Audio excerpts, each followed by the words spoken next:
Thank you.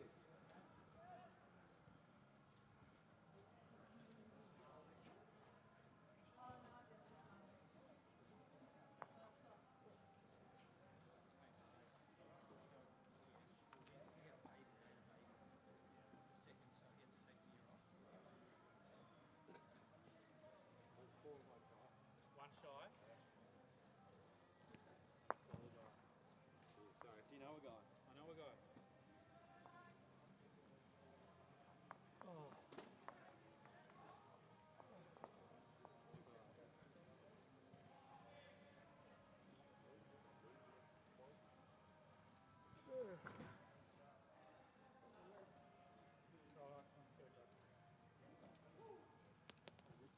Put him down if you like.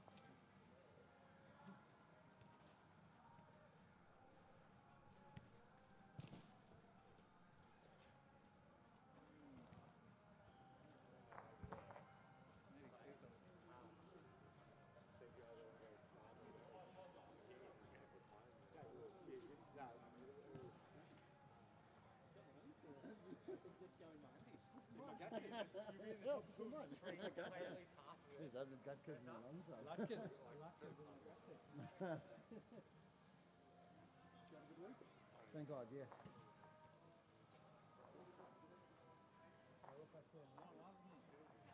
Duncan got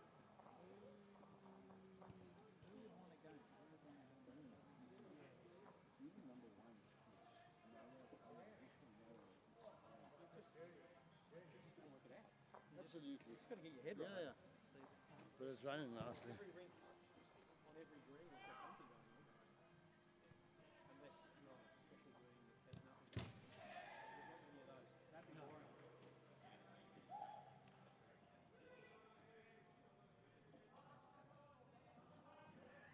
Got here, Dino.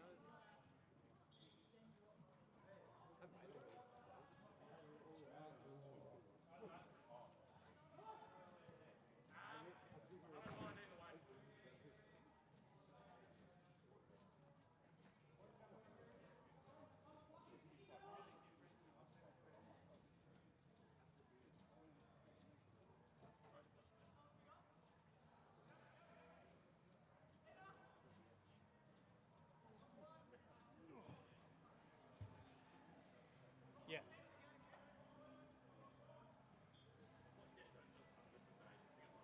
Just trying to find these guys another player.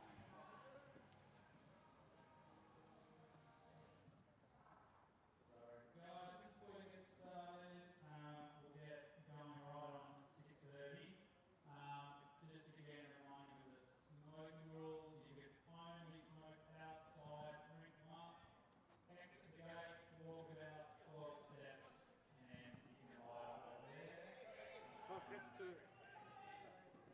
Please don't go into that corner over there, or that corner over there, or anywhere over there. They are not smoking areas, and we do not leave the council once. So go that way. The bar is open, the temperatures are hot, and we'll get started in 5 minutes.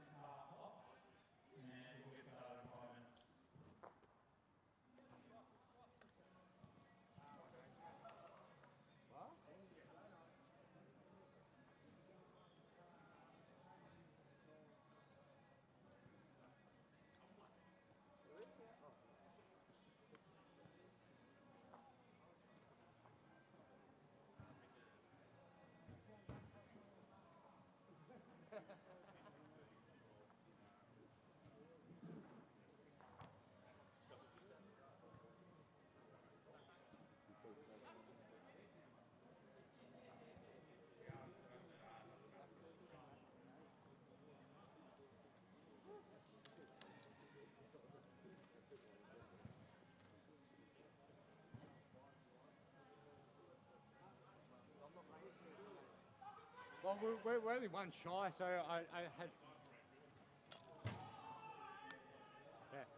Yeah, Phil tried a couple of people before and...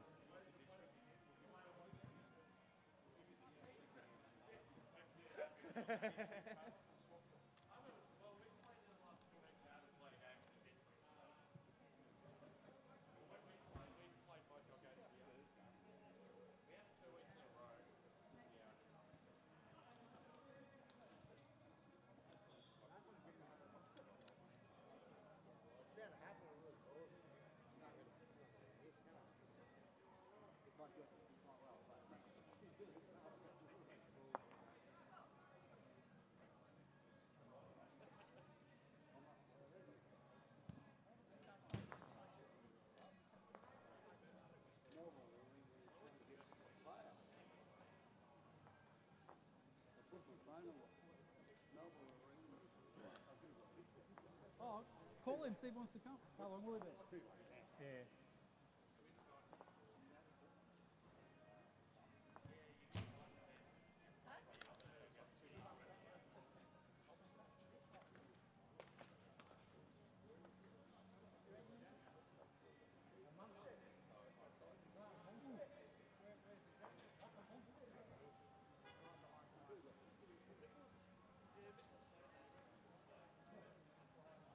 Cookie. Mate, how are you? Oh no.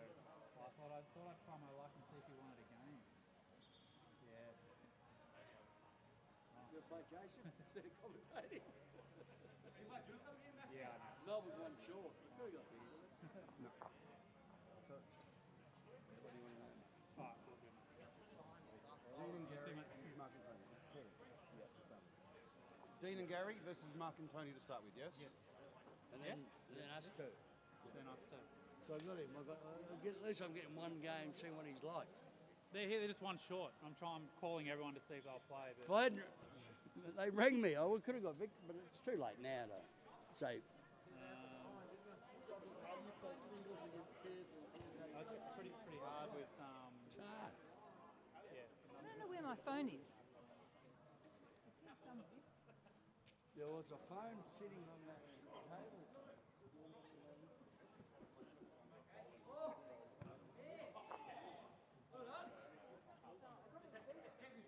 Inside, go to the bar.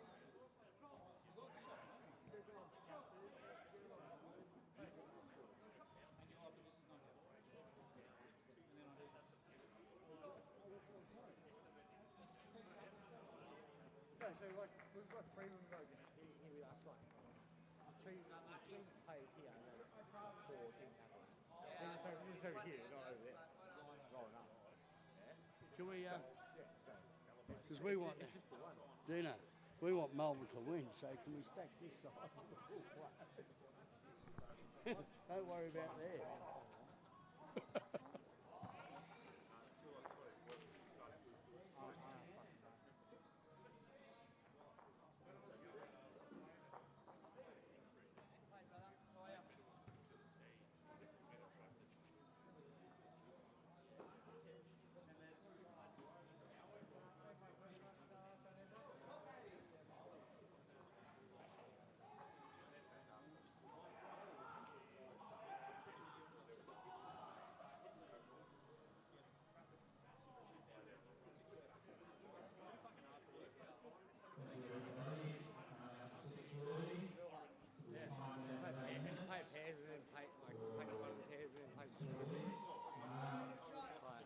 It just means that like you're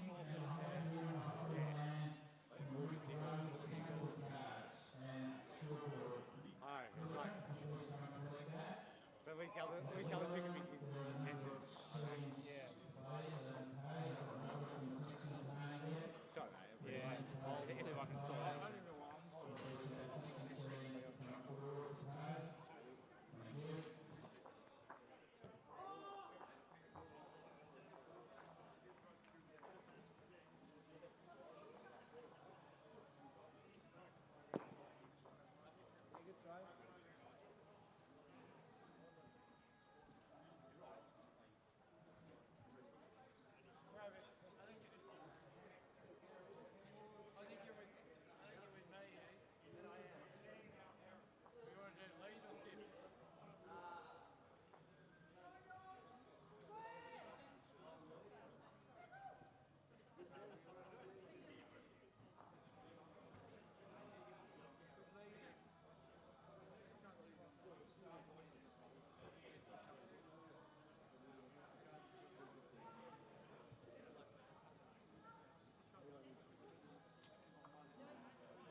And good evening, ladies and gentlemen, to Caulfield Park Armours Sports Club.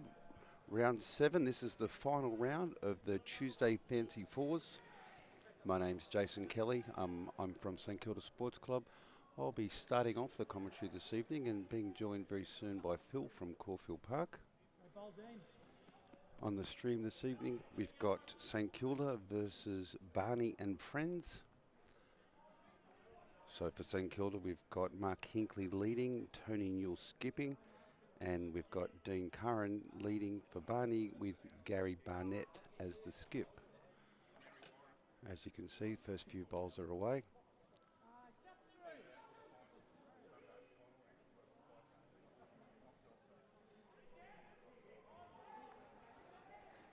So Barney and Friends this evening looking to finish the season undefeated, so they're currently 6 wins from their 6 games, comfortably sitting on top of the ladder.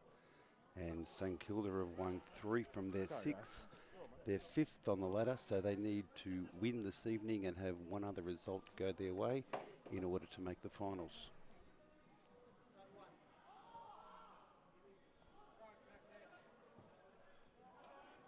Couple of very close bowls there from Dean. Mark looking to draw something in here very close to give Tony something to work with.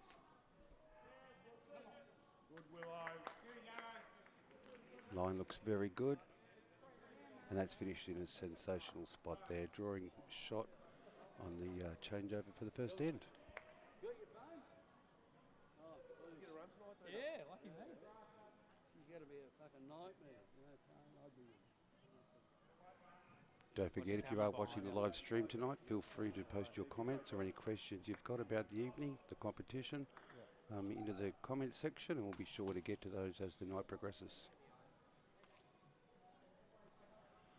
As always, joined here this evening by Jimmy, doing an amazing job on the camera work.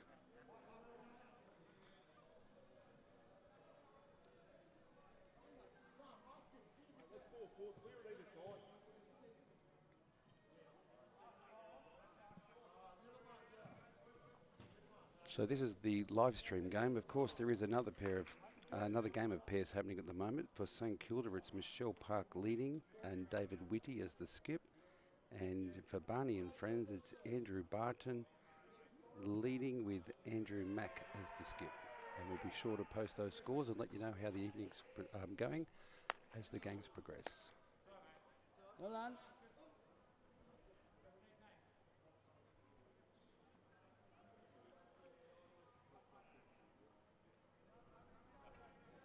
I've got an unusual. Normally playing lead, you know, like pennant, you don't have to. That's like a new experience, you know that?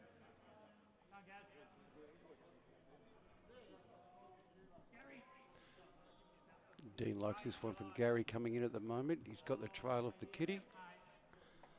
And it looks as though he's been able to convert that to one shot. And Tony no doubt be looking to move the kitty back as they've got a couple of the back bowls.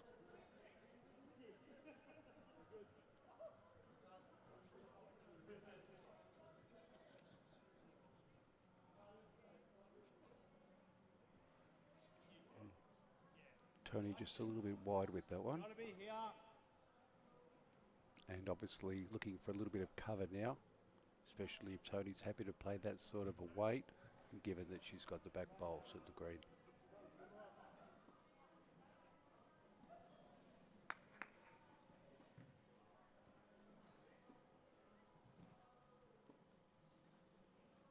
Settle. Settle. Brilliant. And Dean's obviously very happy with that one. Unfortunately, it just rolled in.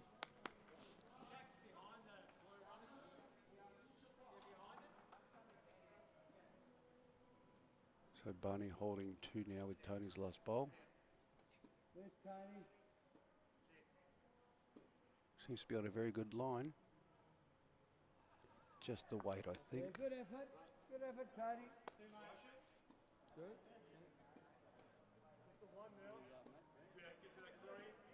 And that looks like 2 to Barney on the first end.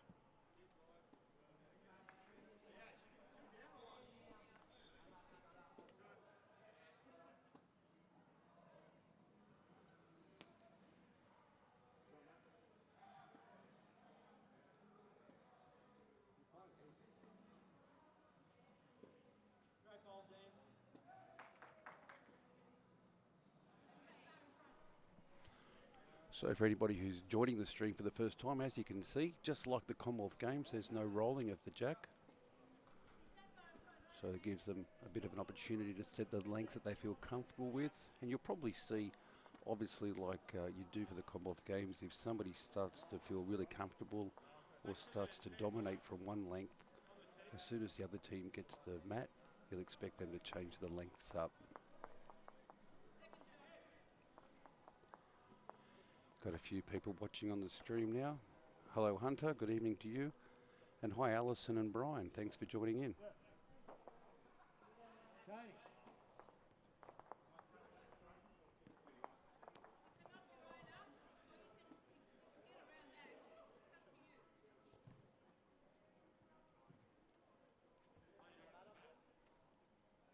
Dean's nailed his line very early in this game.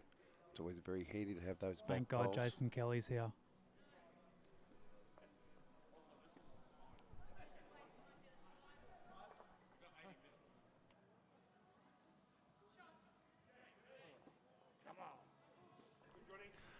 That was Dean on the outside effects mic having a little bit of fun there. This is my first time here and I'm looking around asking Jimmy, how did he do that? Where'd that come from? So it's a very good learning experience here, having a go at this for the first time. I feel like Dean stitched me up, frankly, last week. I thought he was saying come in and get on the cans, not come in and wear the cans. And then I turn up and then find out that he's actually playing and I'm sitting here by myself. So, no, it didn't quite start the way I'd hoped. Hopefully it finishes the way I hope when St Kilda can put up a great fight here against Barney. Obviously, I'm not entirely impartial, given that I am a bowler at the St Kilda Sports Club, but I'll try and certainly be as impartial as I can in watching the bowls come down.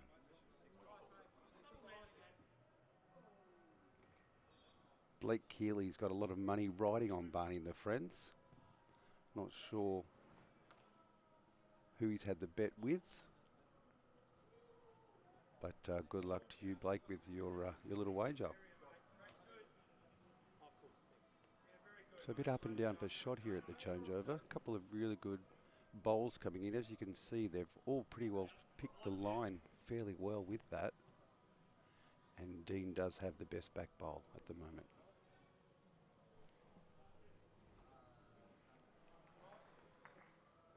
Beautiful delivery of Gary's.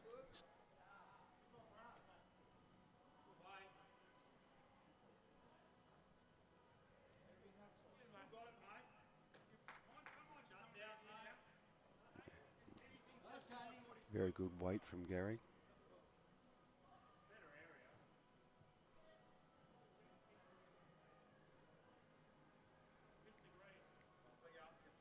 In the non-televised rink, St Kilda are off to a flyer. They picked up a 4 on the first end.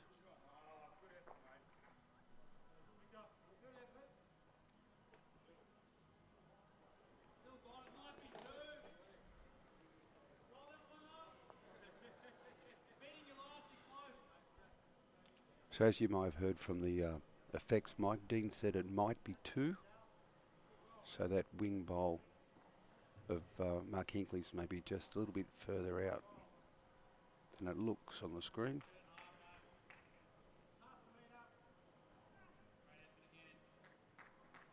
Thanks for your feedback, Alison. We'll address that.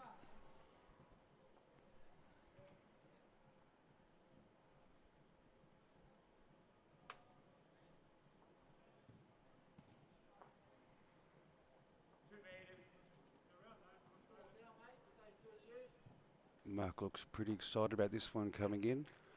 Yeah, Tony's played a great bowl there, coming off the wing bowl of Mark's to get a toucher and hold shot. Mark and Tony have obviously played a lot together over the years, and a number of years ago were successful in the Mixed Pairs Club Championship at St Kilda. And Dean and Gary's records obviously speak for themselves. They're well known in bowl circles.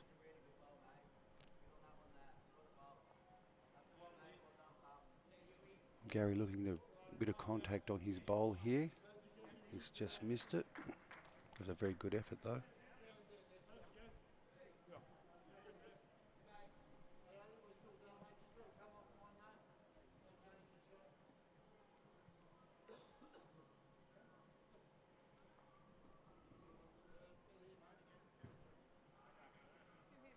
And a little bit heavy there, as you probably heard from Tony in the effects mic. She saw that coming out of the hand fairly soon.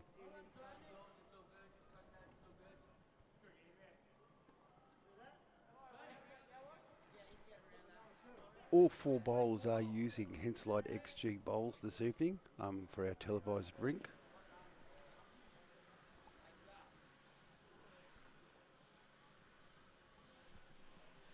St Kilda picks up the shot.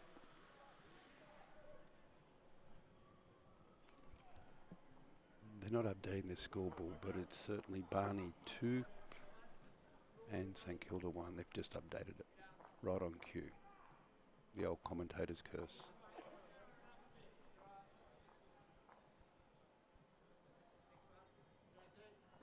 Mark's wake looks very good there, just across. I'm sure he'll make his correction with his next.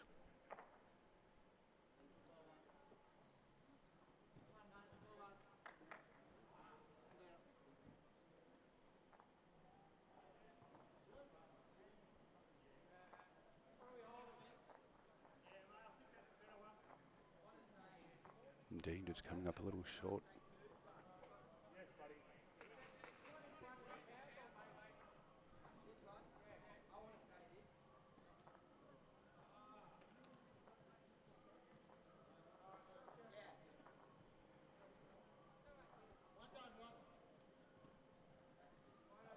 Mark certainly made the correction on his line, but unfortunately his weight wasn't quite the same as his first bowl. This bowl of Dean's coming in looks very good now.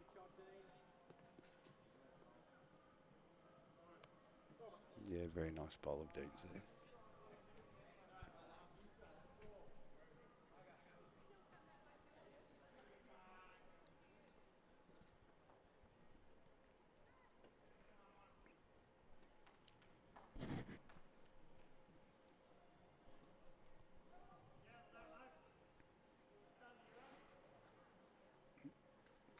Mark changing hands, just coming under the bowl there. His weight looks fairly good. St Kilda holding 2 seconds. And Dean with his last bowl at the end.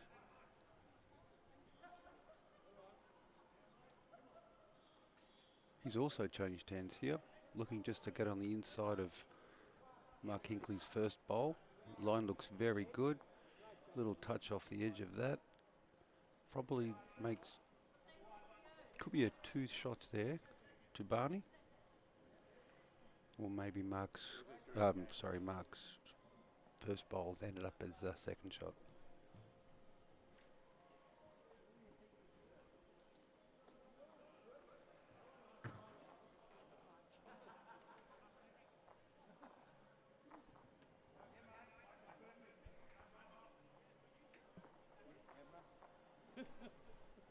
Drop 6 in my second end tonight, that's for sure. Come on, hit him. As I mentioned earlier, St Kilda needing one result to go their way this evening. If they were to beat Barney to make the finals, at the moment it hasn't started well for them. Kingsbury currently leading 9-1 over Tetman.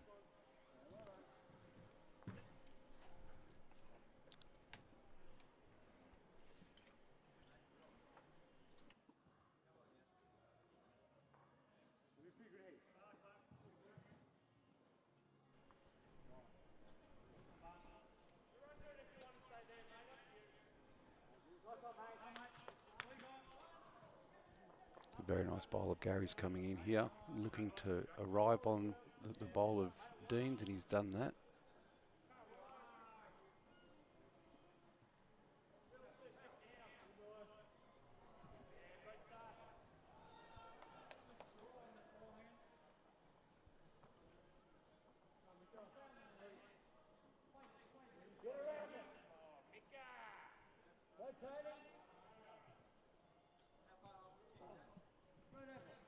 Yeah, very good effort. As you heard from Mark there, Tony's looking to change the head up a little bit there.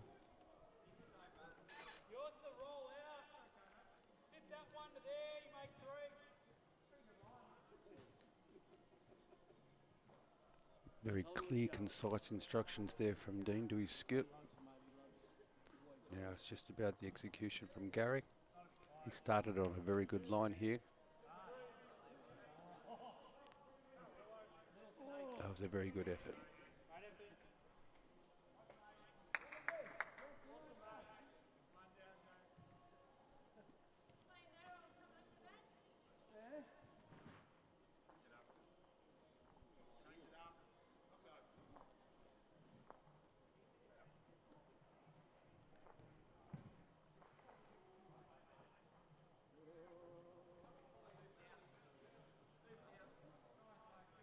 And Tony's just a little narrow there, unfortunately.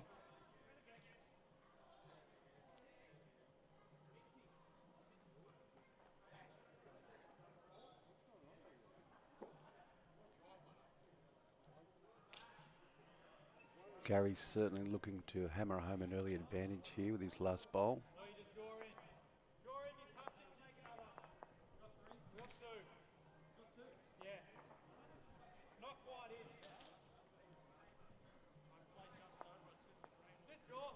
Feel free to keep your comments coming in live on the Facebook. Let us know where you're watching and where you're tuning in from.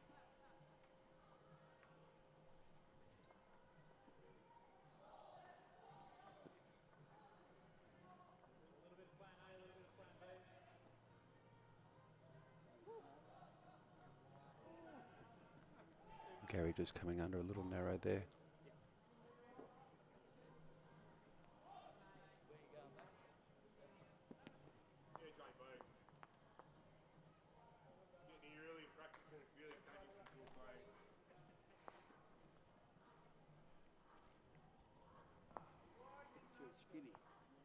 Hello to Wayne, who's tuning in from the Gold Coast today, and hi Blake Kelly from Wollongong.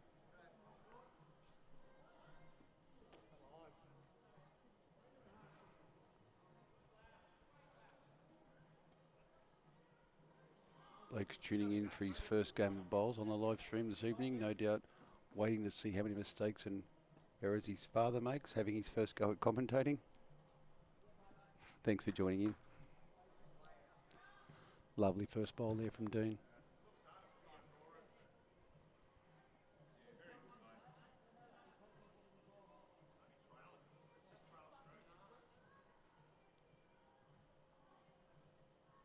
And a very good response from Mark Hinkley also. On our second ring, St Kilda's leading Barney 5-0. So it gives an aggregate of St Kilda 6, Barney 4 at the moment. Unfortunately for St Kilda, Kingsbury are out to a 12-1 lead over Tetman. And a lovely bowl there from Dean. Draws the shots.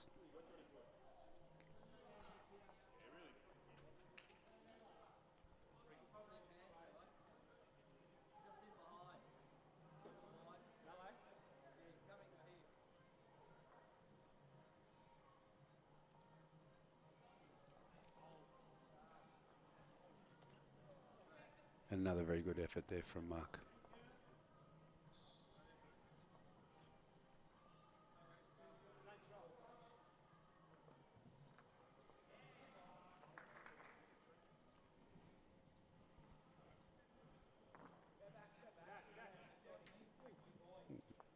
Dean got a little toucher there, just rolled the kitty in behind his first bowl.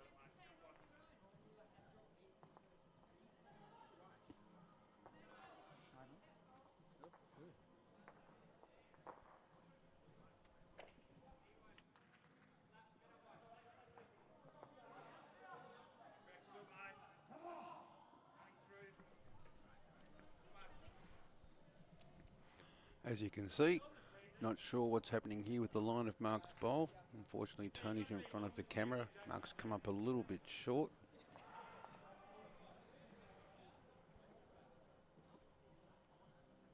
So at the changeover, Barney's holding one shot thanks to that lovely bowl of Dean's. Of course, St Kilda will be a little bit concerned. They've got nothing at all behind the jack. So any movement of the kitty backwards could cause a few problems for them.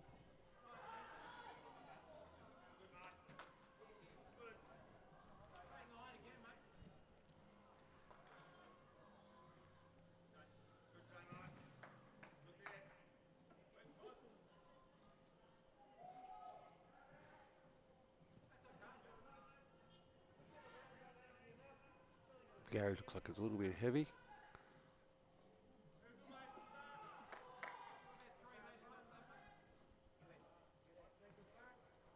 No doubt Tony will be looking to at least get to the jack this time, if not finish a little behind.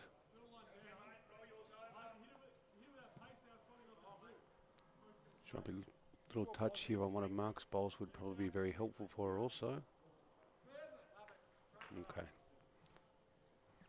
St Kilda have got 4 seconds at the moment, but I can't see how you could pick the shot bowl out without the jack going back. So I'm not sure that's a shot Tony would even be contemplating playing at the moment.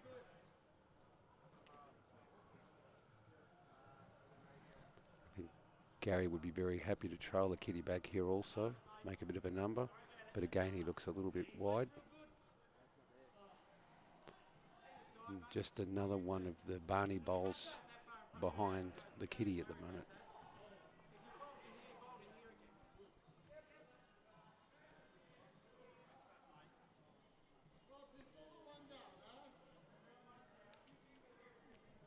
I would think Tony would want to finish somewhere nestled amongst those Barney bowls. Unfortunately, it's going to run into the ditch, so I'm sure Gary will be certainly contemplating being able to move the kitty himself here to make a number. As you can see at the moment, he's holding 1, and St Kilda have got the next 4, but everything behind the kitty is Barney's bowls. So Gary will be looking to trail the kitty here and make a bit of a number. He's just come through a little bit narrow. The weight probably wasn't a bad choice for that shot. I think Tony would certainly be thinking about getting in behind the kitty now.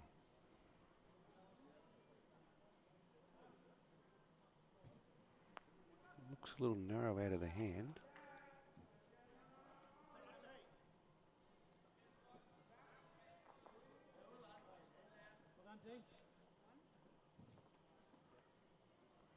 And that's 1 to Barney.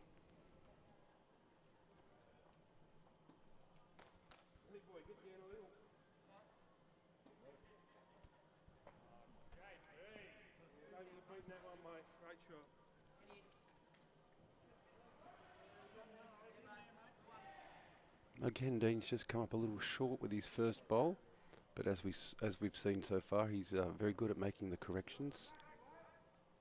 Mark will no doubt be looking to jump on the kitty here. Whatever hand you see, is that far off, so you've got to sit on it. Yeah, and his bowl's there where my foot is. Can you put both representatives? Thank you. No, jack him. So you're rolling just to stay on the ditch.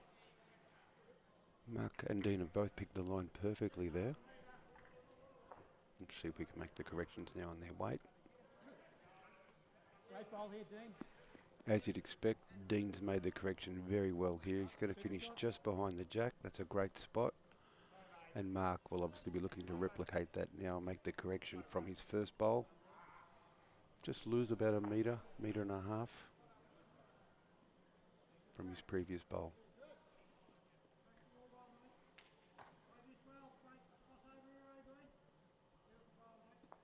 Unfortunately, he's made the correction on his weight, but came a little bit narrow on that one.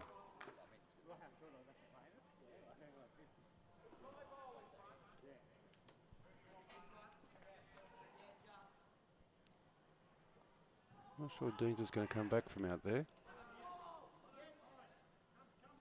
But again, his weight's very good.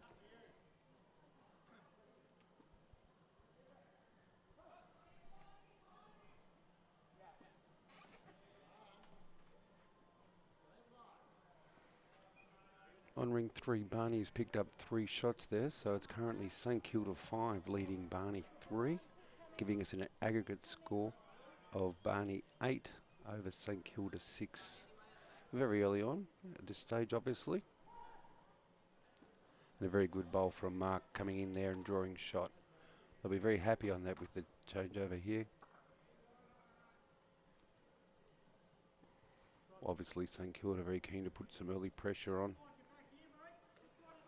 knowing that they need to win this game in order to have any chance at all to progress to the finals next week. Just want to thank our great sponsors, Emmeline Medical Centre.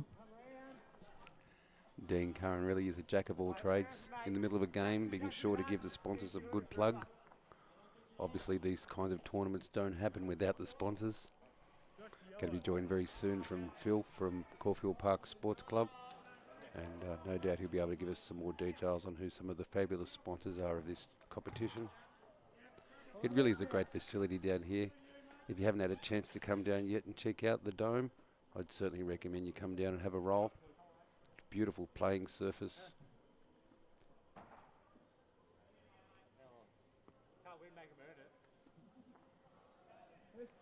Lovely bowl from Tony Newell coming in here, looking to sit on that bowl of Dean's, and she's done that very well. St Kilda currently holding 2. Not a bad little boy here. Ooh. Not fair. Better not come this way.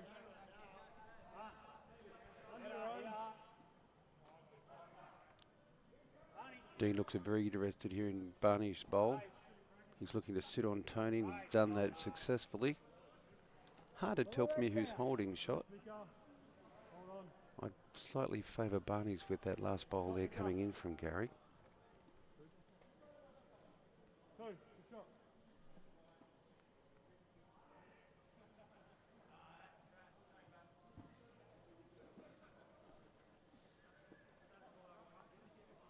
And another lovely bowl coming in from Tony Newell here, looking to repay the favour. Unfortunately, just sat out. Could be very close for a measure. Dean's called it 1 down, so it's a great bowl of Tony's.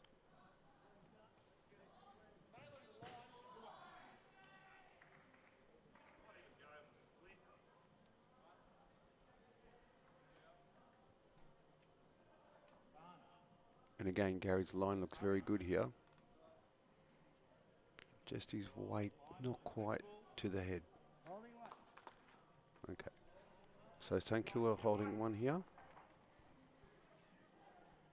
Tony needs to be a little bit careful here. She doesn't move the jack.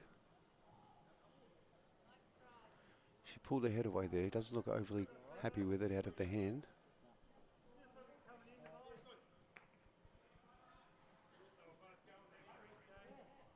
I'd like all of my bad bowls to be that good.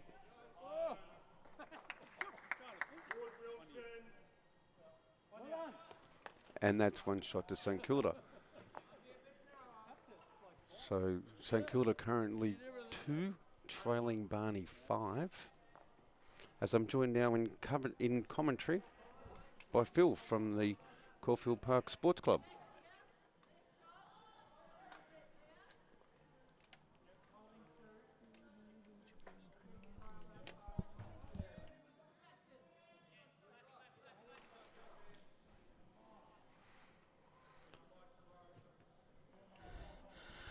Good evening, viewers, and thanks, Jason, for holding the fort while I've been holding the bar together.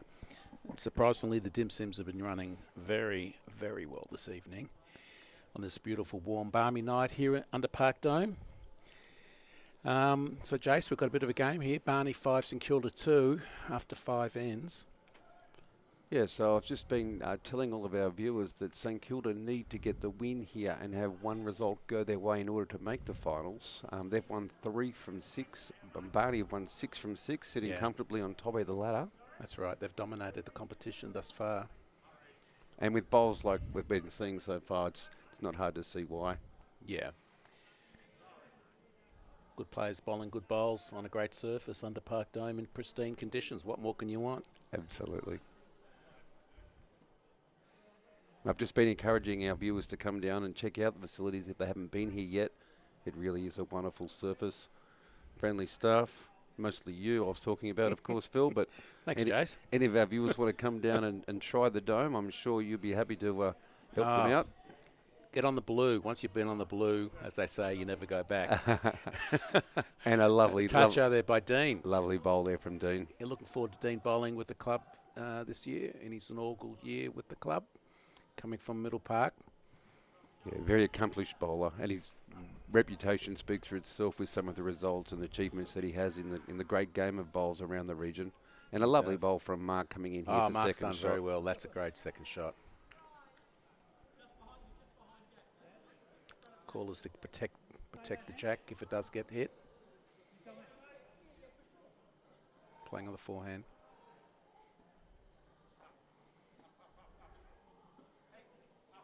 Lovely, beautiful, fluid motion from Dean in his delivery.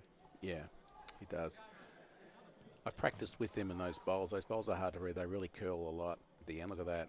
It's almost A1. Yeah, lovely bowl. I'll give him A2 for that one, Jason.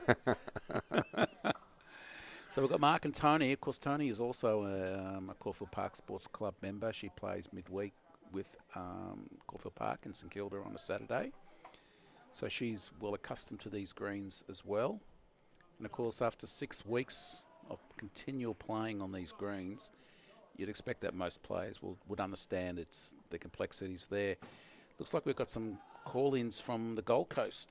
Many of our club members are playing up there in the Maccabi Championships. Wayne Levy says hello. G'day, Wayne. Hope you didn't have a big dinner, especially as you're one of the key people from Herbalife up there. Blake Kelly, welcome. First-time viewer from Wollongong.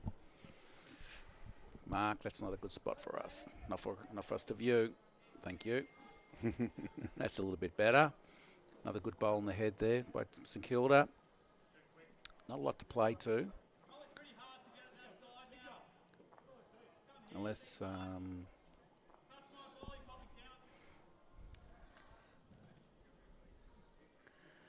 unless Gary can set up a head behind the head, if that makes sense. And he can play to that to try and maximise some more shots. Looks like he's playing the backhand, trying to push Dean across. Yeah, it's a lovely effort there from Gary. Yep, sitting on that. And I think this is going to be one of those sorts of ends where they'd be happy to take the one and go to the next. And St Kilda would be certainly very happy not to lose any more than one, because there is definitely the potential here for St Kilda to drop a number if there is any movement of the kitty.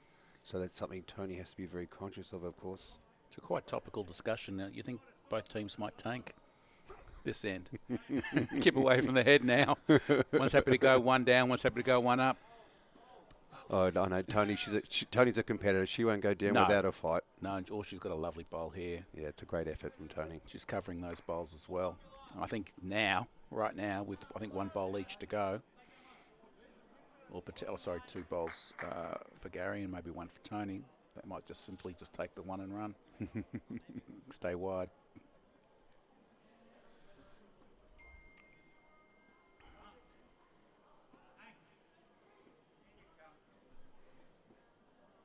Yeah, and again, it's picked the line perfectly. Of course, I'm commentating here with Jason. Sorry, Jason, your surname? Kelly. Jason Kelly, who's from the St Kilda Bowls Club.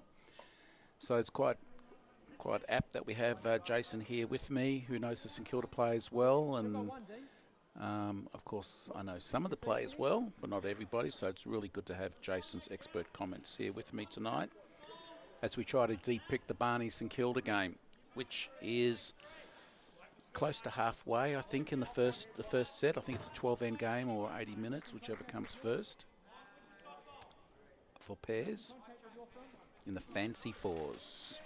And we had, obviously, Dean, whose viewers will be very familiar with, sitting here in the commentary box normally, and of course he's playing in the game we're watching. Yes. And he was able to give a bit of a shout-out to some of our sponsors from the effects mic. So always a clubman. That's clever. I don't know how effective it was. Gary trying to maybe push it through. No. Oh, that's a very good bowl there. They have just fallen out of 2. They'll take the one and run. This is the one we talked about 4 bowls ago. Both teams happy. I feel like we just wasted a couple of minutes of our lives there waiting for this to finish as a 1. They had a bit of a practice. So this is Dean's or Barney's strategy. Have the mat up. And, of course, in this game, you spot the jack or you spot the mat on the tee. One of them has to be on the tee. So, obviously, moving it up, we know where the jack's going to be. Unsurprisingly, it's on the tee. Dean's pretty much playing robotic bowls at the moment, just going bang, bang, bang, bang. Yeah, it's a beautiful. That's the sort of bowl you want from your lead every day. Just you take that all day, every day. So 6-2 in this game at the halfway point. And talking of competitors, Mark's obviously a great competitor, and he won't accept that lying down. So no doubt he'll be looking for that kitty or to land on Dean. I certainly don't expect him to be short. Oh, good bowl here. And right on cue.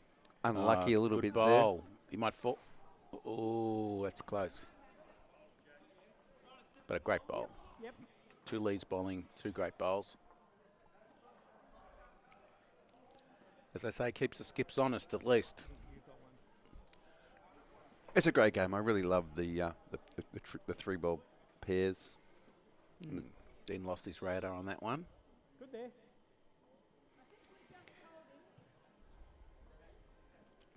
I don't know if you talked about Blake Keeley having a lot of money riding on Barney and friends right now. Yeah. Blake, how much? And what odds? I mean, he's saying a lot of money. What does that mean? You've got to give us dollar value and odds. Otherwise, we don't know what you're playing with here. Alison Foley, the husband of Brian. Okay. And I hope Brian knows that. And Hunter Wingfield says good evening. Good evening. So call in. Let me know which teams you're barracking for, what you're looking for in tonight's game. Looks like the leads after their first excellent bowls have sort of gone off the boil at the moment. Just trying to strategize it, possibly. Let's see if Mark can come in again with another good bowl here to put pressure on Barney and to Gary. It's got a good line. It's all on the weight. Yeah, it looks like the line looks very good. Just going to settle in Just there a bit behind. Just a bit heavy, but he's got the backs covered. Yeah, won't be too disappointed with that, I don't think. No, Tony. no, they come into play. We might go around the grounds as they skippers head for the other side of the green. The Taplin-Caulfield Park game, unfortunately, Taplin had failed to produce a 4th player, so they're only playing on one of the 2 rinks, and you can probably see on screen now that Caulfield leading 8-2 in their pairs game, while the other 2 players are practicing on rink 1. Moving across to the feature rink and the rink next to it as Gary plays his bowl down the rink. We'll catch up with that shortly. Oh, thank you, Jack. Just trying to find the little... Oh, he's way offline. No wonder you couldn't find it. Overall, Barney's leading 12-7. And so Barney's 6-5 up and 6-2 over St Kilda. Moving across to Kingsbury and Tetburn. Kingsbury have jumped hard with a 19-8 lead, even though one rink Tetburn rinks is winning 7-6. The other one is having a good time at 13-1. And moving across to MCC and Dixon. One rink up, one rink down. Dixon 4-2 up on one and 9-3 down on the other, which leaves MCC 11-7 lead. Again, roughly halfway through each of these games. Looks like there's no change to the head. Well, actually, there is a change. It certainly looks like a much closer... I think that both teams probably think they're playing down at the moment because nobody looks like they're up. Mark's asking Tony to come in. Don't be shy.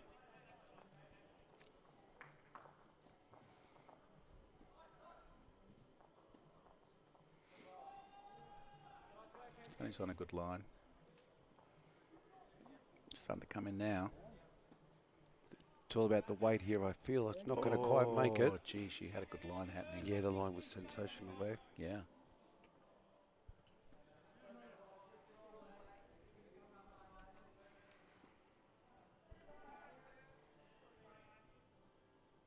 So Gary looking to add here. But he's just a little bit wide. The weight looked like fairly good for the shot he wanted. I don't think anybody knows who's up. I think they're both trying to disturb the head in some shape or form.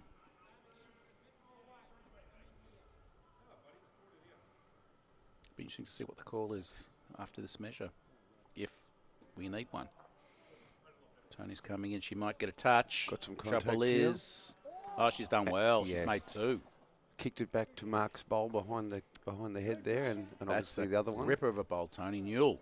Yeah, lovely. Very nice, Tony. Well done. Hope she found her phone. She was looking frantically for it before the game. She asked me to call it, and her watch rang, but her phone didn't. So we know it's on the premises somewhere. So that's a good end for St Kilda to pick up 2. Halves the lead to 2, from 4 to 2, after 7 completed ends. And while we're waiting to bowl the next one, let's talk about the sponsors. This tournament on a Tuesday night, the Fancy 4's, is sponsored by the Emmeline Medical Centre, or Emmeline, some call it Emmeline. Thanks for that picture. Excellent. That's great. And what you can see there, the Emmeline Medical Centre is more than just a space to see doctors. They have a number of different types of services available, from both physical as well as mental assistance. And of course, Jace, I don't know about you, but my body sometimes calls out for help. And when it does, I look for assistance. Oh, that's a lovely bowl by Dean. And I can get assistance, and I know I get assistance at the Emmeline Medical Centre, who are just up the road from here.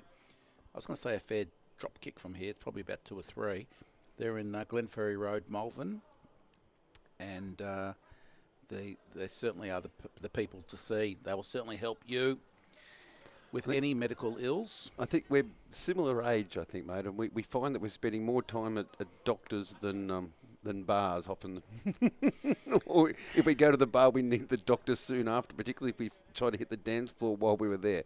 Yeah, I'm spending more money at a medical centre or for tablets, pills, what do you want to call it, than I do anywhere else these days. Dean just missing his line. Good weight. I think holding 1. I don't know about you, but I think back to the days where I could call my knees the left and the right rather than the good and the bad. That's very clever. I like that. Sad but true, isn't it? Sad but true. Yeah, lovely bowl from Mark there. Got some chalk. He does. Looking for assistance from Tony, just for a confirmation. No, Tony wants him still playing the stand backhand, sit on Dean's, which is a bowl and a half behind. Fully safe call.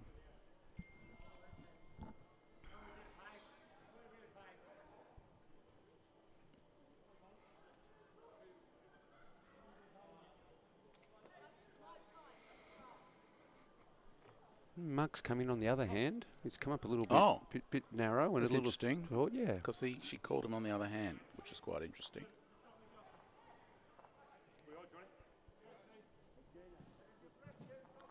So playing also for the Barney team is Andrew Burton and Adrian Mack. That makes up the 4 for Barney. And for St Kilda, we have Michelle Park and David Whitty. Right. And they're currently leading St Kilda, 7-6 over Barney. Right. It's very good. It's a fairly tight game. This is good to see. Other sponsors you may have noticed, Jace, we have plastered around the Park Dome. Of course, there's Greenline. They're the people that built this magnificent indoor stadium. They specialise in shade structures and outdoor shading solutions. They design it, they engineer it, they even build the commercial grade structures. From way to go. And interestingly enough, it only took, would you believe, from the time we moved the first bit of dirt in December of that year till August for it to be operational. Yeah, it was incredible watching this place come together. I came down with interest a number of times to see how it was all working, and it was phenomenal. Ooh, okay. Tony just moved one of their Barney bowls from one side to the other without no damage. However, we'll set up Barney for the next shot to play on the backhand.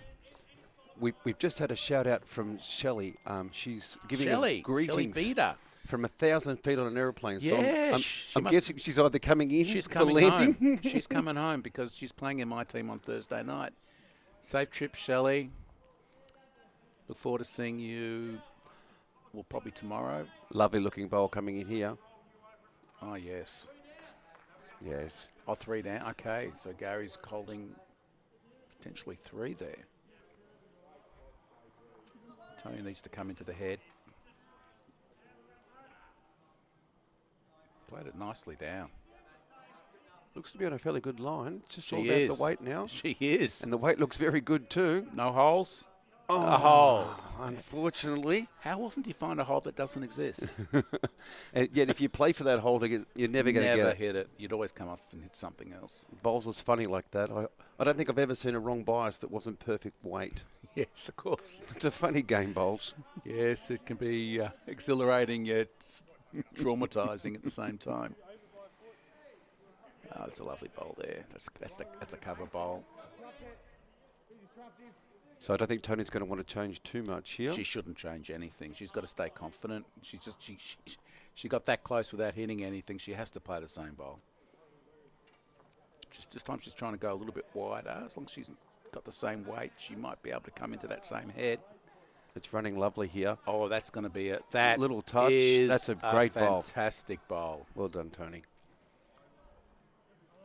She adjusted brilliantly, and she could have easily have gone wide with weight and missed a lot. It's so easy to do, isn't it? You try and make those minor corrections. Yeah, once the adrenaline starts flowing, sometimes it's hard to keep the weight constant. But she did. Full marks to her. Great bowl. Let's see if Gary can sit her out for a number. Looks a little tight here. Yep. Wasn't very Ooh, tight. It held. It held for longer than I expected, but you have more weight going through the head. Yeah, 1 to St Kilda. Oh, don't know. It might be 1 to Barney. Oh, St Kilda, I mean, yes. 1 to St Kilda, yes. We've got a one-shot game. And overall, St Kilda might have just taken the lead. Gone to a 13-12 lead. St Kilda's up by 2 on the other rink, so we've got a one-shot lead overall. Wow. And I'm pretending to be neutral here, of course, being from St Kilda. It's very much like listening to Eddie Maguire commentating a Collingwood game of football. I know. I can see you with your balloons and your streamers going on and dancing up and down in the box here. I told Jason, you've got to be seated for this commentary. You can't be jumping up and down. Well, I would have been seated, but you only brought the dim sims in for Jack, our cameraman. I didn't get any of the dim sims, so I don't need to stay Oh, sitting look at the down. start by Mark. Yeah, lovely bowl there, Mark. Wow. Put a little pressure on Dean here. Oh, puts a lot of pressure on them. 9th then, so we're 3/4 the way through. Looks like a very good line. Oh, it is. Dean played. Gary's very interested in this. Oh, it's a great bowl. Yeah, it's a great bowl there indeed. Oh. Mark's somehow still holding one after that bowl. I don't think Mark's going to want to go too close to the jack here, to be honest, because obviously any movement of the kitty takes it straight back. So I think he's going to be in the area, but doesn't really want to be too close to his own bowl. You may have forgotten to tell Mark that, because he played with more weight.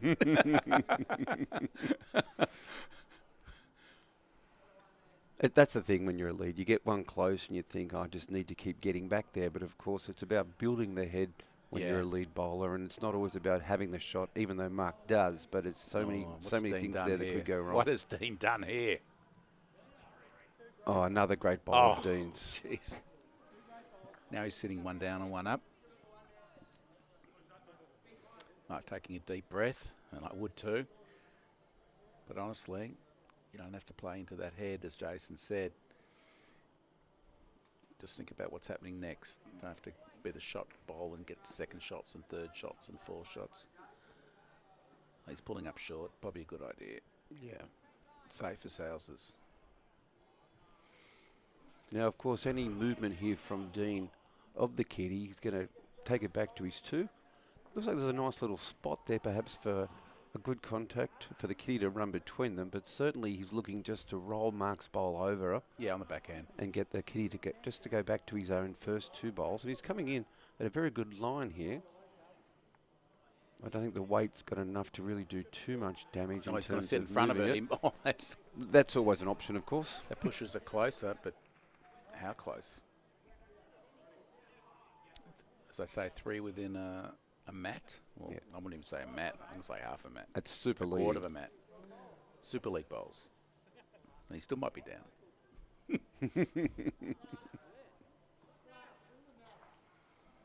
And Mark Hinkley looks like the coroner. They're doing his autopsies.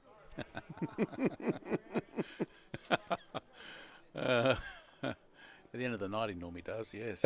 I've seen him at the end of the night. And it's a different mark that comes off the green.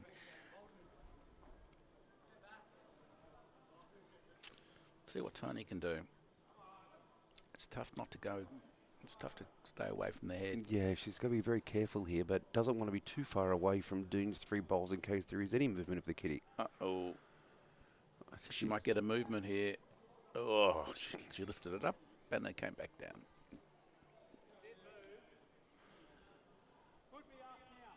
So I mentioned to our viewers a little earlier, Phil, that Mark and Tony have played together for a number of years, and they did in fact win the Mixed Pairs Championship at St Kilda a couple of years ago. Oh, okay. So a very formidable team when they get together. They understand each other's games very well. Right. And they're great people to have on in a bowling club. Yes.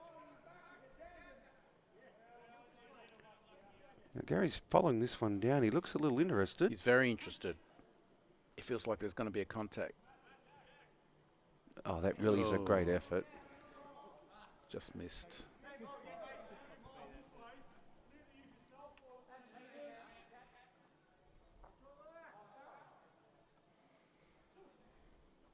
Again, let's see what Tony's going to do. She wouldn't want to really move the jack back anywhere amongst Barney's 3 bowls. That would be devastating at this stage. Mm. No, she's not here. And that's probably a good thing. Yeah.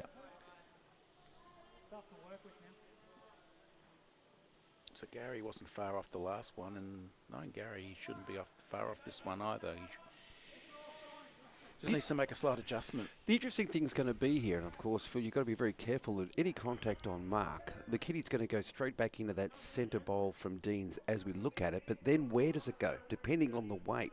It could actually kick forward, and that could be problematic. I think Gary's just... Mark, no, don't stand there, Mark.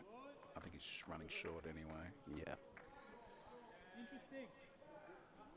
Looks like they've got one inch to play. This might be another one of those heads we saw where they're both happy with the one-shot result and pick the mat up and go to the next end.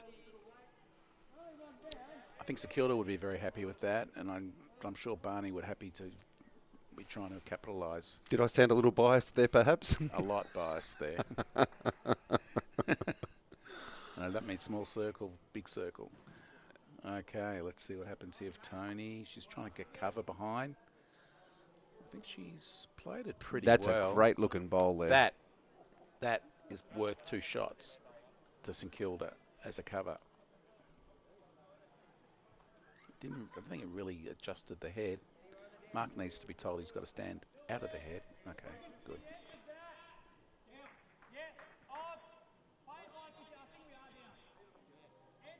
So I think it's very close. It's probably a lot closer than we think it is. He's telling to play it like he is down. So I'm not convinced that they think that they are down. But obviously, as you probably heard in your effects, Mike, he's looking for the inside of this bowl and then a little bit of contact into to where the kitty is or into Mark's bowl to be able to prize the jack out. Looks like it's a very good line for that shot. Something's going to happen now. That's a great bowl. He snicked the edge and he probably made one, but thanks to Tony's covering bowl, that's all they got. Dean's called the perfect shot, and the only thing harder than calling the perfect shot obviously is executing it. And as you can see, Andrew's executed that to absolute perfection. And as you heard from the effects mic there, Dean's calling it brilliant, and I think it'd be hard to come up with any other word other than brilliant because that really was an amazing shot. Well, if you've got a caliber and Gary, you can make those shots. You can call those shots. If you think you're calling it to somebody who probably won't make the shot, then you probably just call a stock standard bowl into the head, potentially. But he actually called the angle that should hit on, and the result was perfect. going longer now is interesting. Dean's actually put the mat back a bit further and probably playing 3/4 length. Before they were playing just over half, but St Kilda were happy with that. Yeah. Let's see what happens now with this a longer sort of end. Yeah, absolutely, Naomi. That really was a great shot then. So keep the comments coming through. Naomi's jumped in on the comments to comment on that great shot there of Gary's. Actually, this didn't deface St Kilda at all. Yeah, it's a great opener there from Mark. Then having a look around, could hear a nice little bang happening. And while he's bowling, let's talk about another sponsor. Of course, we have Viridian, who is a specialist investment banking and advisory firm. And I can speak firsthand because I use them. And they're helping with me with my setting up me financially. I mean, I'm not a multi-millionaire by any means. I don't own a lot of properties, just half of Melbourne. And and they're certainly helping me with my portfolio. And Tony's in a really bad... No, thank you, Tony. And you know, investment banking, capital raising, mergers and acquisitions, if you're into that sort of thing. And strategic advisory services, where I'm really using them. They're giving me sound advice as I transition to retirement, as they say. Well, another lovely bowl coming in there from Mark. Mark's playing great bowls. Yeah, I had a look at my... I probably should go and talk to these people because my accountant gave me some really... how you going sort of advice. He told me I can afford to retire, like now, as long as I die by next Tuesday. So that tells me that perhaps I need to go and talk to somebody who knows where to put your funds. Did your wife put him up to that? Bye-bye, Dean, to get potentially shot. Maybe second shot. Second shot. Yeah. St Kilda still holding. Dean's bowl, Jack High just behind. Mark looking for a very similar bowl to his last one. Obviously looking to roll Dean through or to sit on it. Any movement of the kitty, of course, across to the left as we're looking at the screen will be a good result for him. Played it well. He's following it down. He likes it. It just looks to be cutting under a little. Just short. Yeah. So Viridian, and the I recommend Viridian Financial Group and Financial Services. Go speak to David Klein or Rob McNaught. They'll certainly help you. They've got some great ideas. I mean, I should have gone to them much earlier in my life, if you like. Not that I'm dying anytime soon. And this is my last broadcast. Thank you for listening. But in all honesty, they've allowed us to do things to the home now that I thought I would never be able to afford, but still be able to use my super towards. Well, that's great. Towards a retirement. And for what it's worth, only the good die young. So I expect you'll be commentating for a lot longer to go yet, Phil. You know me too well, Jason, even after 25 minutes. In the box, but I've been coming to the facility here for a while, obviously, coming down and enjoying this amazing facility. I am very jealous of what you've got here. And, of course, it's not just about the bowls dome. You've got an amazing facility in terms of the tennis, the pickleball. You've got the soccer out the back. Yeah, just letting you know the tennis isn't part of our club. But that's next to our club. But that's okay. We've just set that record straight. We certainly have pickleball, which has gone great gun since we opened up officially on Australia Day this year. And, of course, the dome's only been, as I said, in existence, in operation, effectively almost 12 months now. So it's amazing how it's sort of developed over that period of time. And the amount of tournaments, and I can't tell you, I'm here every day, of course, being general manager, and we have at least 20 to 25 people practicing on here every single day throughout the day, regardless of what's happening with the weather out there. Just saw a great bowl there from Gary coming through and sitting and staying. So it looks like Barney may have put a bit of a number together here, potentially. Right, so he moved Mark's bowl out. Yeah. Bit of pressure on Tony. Oh, she's gone wide and heavy. Okay. I think she's got one or two more to go. But effectively, they could be 3 or 4. It's hard to tell with the colouring of those ones. It's a little. I'm trying to work out if that's Mark's or Gary's. Anyway, Gary's coming in, looks like, for another shot now. Yeah, and he's played this very well as well. Oh, weight perfect. Okay. So a lot of pressure on Tony here. A lot. Steely-eyed concentration look on her face. Yes.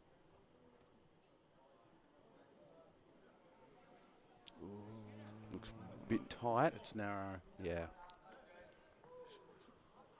So right on cue, Michael's jumped into the comments here. Michael Stangy. Yeah, and going for Barney, and then Barney's just managed to put a bit of a number together, looking for a signal rather, to see how many shots it was. But we'll wait for the scoreboard to change to know exactly how many that was to Barney there. Helen Gior is on rink 1. He's practicing because they don't have a game. Hopefully he will be playing on rink 2 in the next game, in the next round after the break. Meanwhile, Caulfield Park, let's go around the grounds. 18-3 up on Taplin. Certainly putting a number on them on rink 2. Barney now 19-13 up overall. 8 all on one rink and leading 11-5. So after that pick-up, they've moved clear. Oh, Kingsbury and Tetman, 23-2 on one rink. That spells trouble in the big T. After 11 ends, 1 end to go. Probably lucky for Tetman.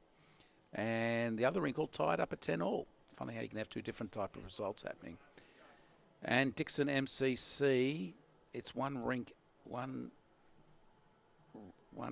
team up on each rink. Dixon 8-2 up on one, and MCC 16-6 up on the other, which puts MCC 18-14 up overall, with approximately 3 ends to go.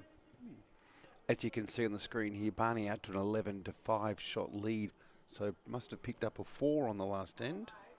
Yeah, so they've made quite a number, and they've got a little bit of a break here with just a couple of ends to go in this match.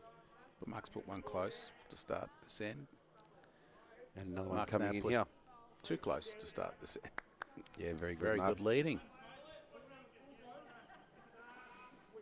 Let's see what the great Dean Curran can do.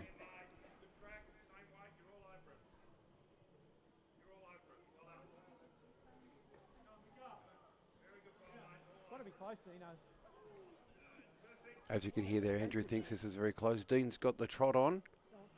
Just needs a touch of the kitty. Unfortunately didn't get it, but it finished in a great spot. So Dean's got two lovely bowls there waiting to catch. What a shot by they're Gary able to get Barnett that on the through. last end. Thank you, Dean.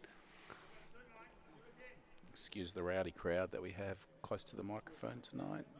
That could have been the great Dean Curran, We needed that. of course. Understatement. And Mark's got another lovely line coming in here. Jeez. Just looking to touch the, put the kitty just in behind his own. Tucked it in. Yeah, it's finished in a great spot. He's played 3 great bowls to start this end. The penultimate end, 11 end. This is the 11th end of 12. In 4 minutes, Get these out of the way now. 4 minutes, we'll have the 10-minute warning. We'll have a short break, and then obviously for our second match in the singles, we're going to have Dean Curran up against Mark. So our two leads from this match we're playing out in the singles. So it really will be a battle of the draw bowlers, Yeah. because both of them are drawing exceptionally well in this game so far.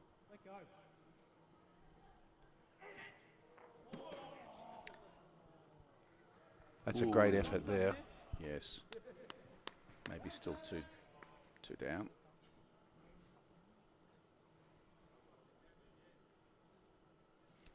See what Tony can do.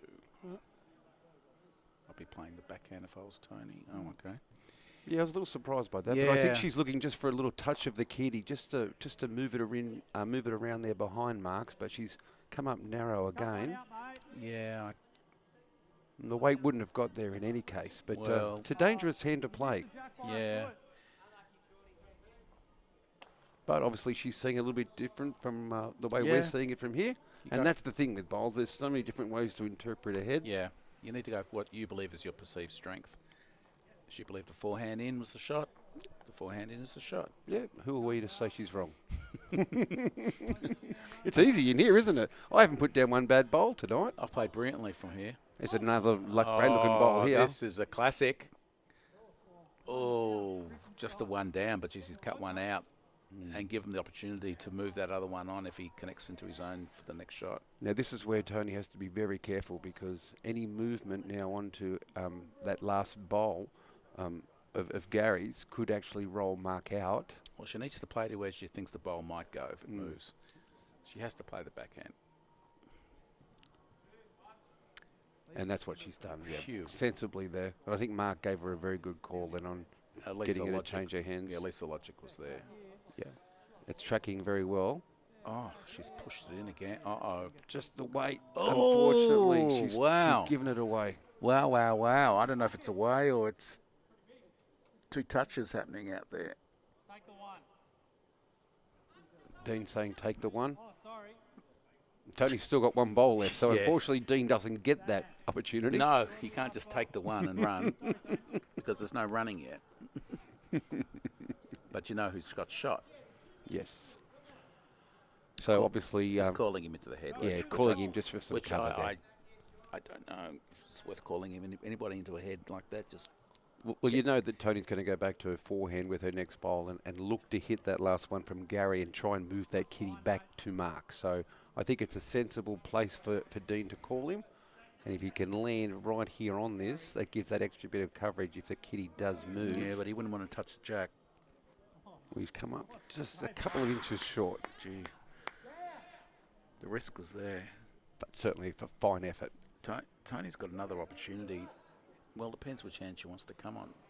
I mean, she played a great bowl in the last, but just got unlucky. Could she play in the backhand again and look to come on to Gary's? Gary's is standing and will roll into the head, which will push the jack around. Mark's giving her options. I think that the forehand is what Mark's preference was to start with when he first started talking to her about this. Looking to hit that bowl of Gary's that's on the running line, and that will move the kitty across. So it'll be interesting to see how she goes here with the execution of this one. Very difficult shot, obviously.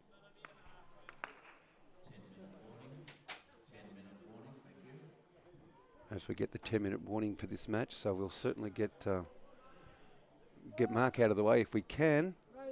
Unfortunately, it's a great effort, as you heard from Mark in the effects mic, but I'm not able to change that.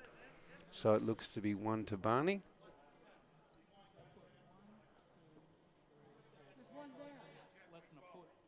Yeah, 5 bowls, less than a foot. You're right, Dean. It's a great end. Pretty impressive head. So it takes to a 12th, or that is the... That was the 11th. So we're into our last end now. So 12-5, correct. Yep. Okay, 12-5. 7-shot lead. They can't lose this match, obviously, given that we've No. got 3 bowl pairs. No. But from an overall perspective, Barney have certainly picked up the margin from the other game that's happening at the moment. That's the one between Michelle Park, David Whitty for St Kilda against Andrew Burton and Adrian Mack. Barney currently leading 10-8. Now, they've only played 8 ends, so they're a little bit behind. With the 10-minute warning, they certainly won't get their match completed. No, unlikely, unless they... they're finishing that end. No, they're still playing that end sort of at the beginning.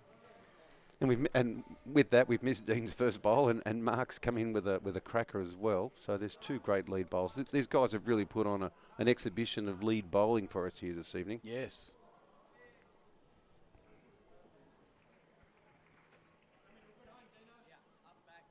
Dean's just going to run around behind there, and as you probably heard from the effects mic from Gary, it's going to be in a very good home. Anything behind, of course, it's the old cliche, 1-on-1 behind when you lead bowling, and your skip's Correct. going to be happy all day. Yeah. See if Mark can come off his, or move his in a fraction. Done it well. That's a great bowl.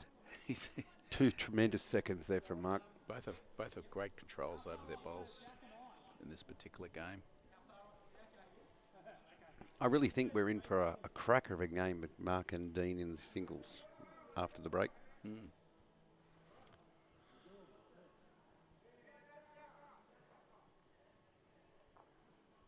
Dean's following it down, but given it's our last end, it could just be because he's had enough. He needs to be there anyway at the end.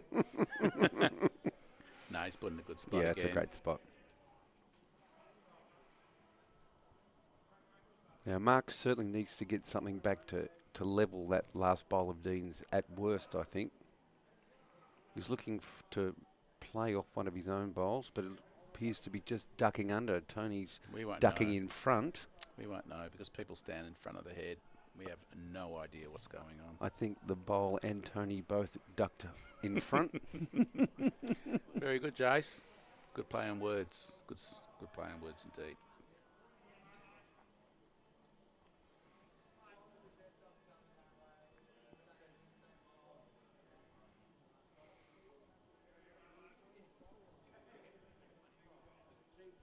Let's see if Gary wants to capitalise or just play safe for the last end. Nothing really to be gained. Yeah.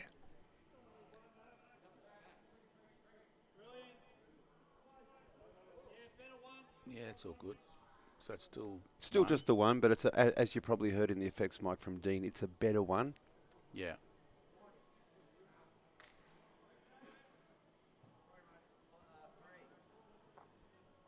Tony just looking to follow that one down. She's also started it on a very good line here. Just going to drop a little bit short. And just narrow across. Narrow. But she's got the catcher there. If she can play something similar weight, but make the adjustments for her line with her last bowl. Yes.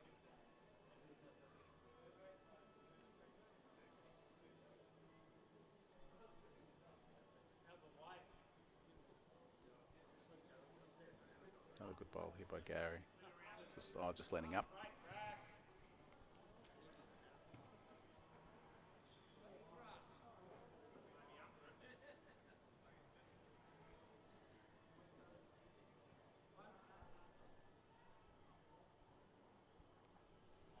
Looks a bit tight. Yeah, going to duck across. Yep.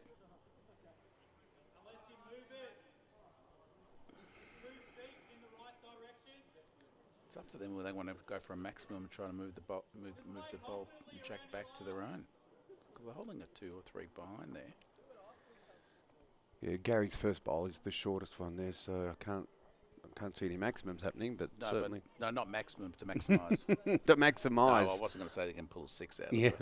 I'm looking at that thinking. No, maximum. Creative. I meant push it back towards. You'd need the bullet that killed John F. Kennedy to make a 6 from there. What sort of bullet? Okay, so now conspiracy theory. Tony trying to push. No, she's pushed it through. Yeah. So that closes it out, I think. Yeah, 1 to Barney there. 1 to Barney. You know, and look, the score doesn't do it justice. That was much closer than that game appeared. Very entertaining. And some great quality bowls from all 4 bowlers there. Yeah, so Barney wins that 13-5 in a very good game. And the other game next door, which is still playing after 9 completed ends, is Barney 10, St Kilda 9. Caulfield Park, after 9 completed ends, 21-3 up on Taplin, the Melbourne team from Taplin.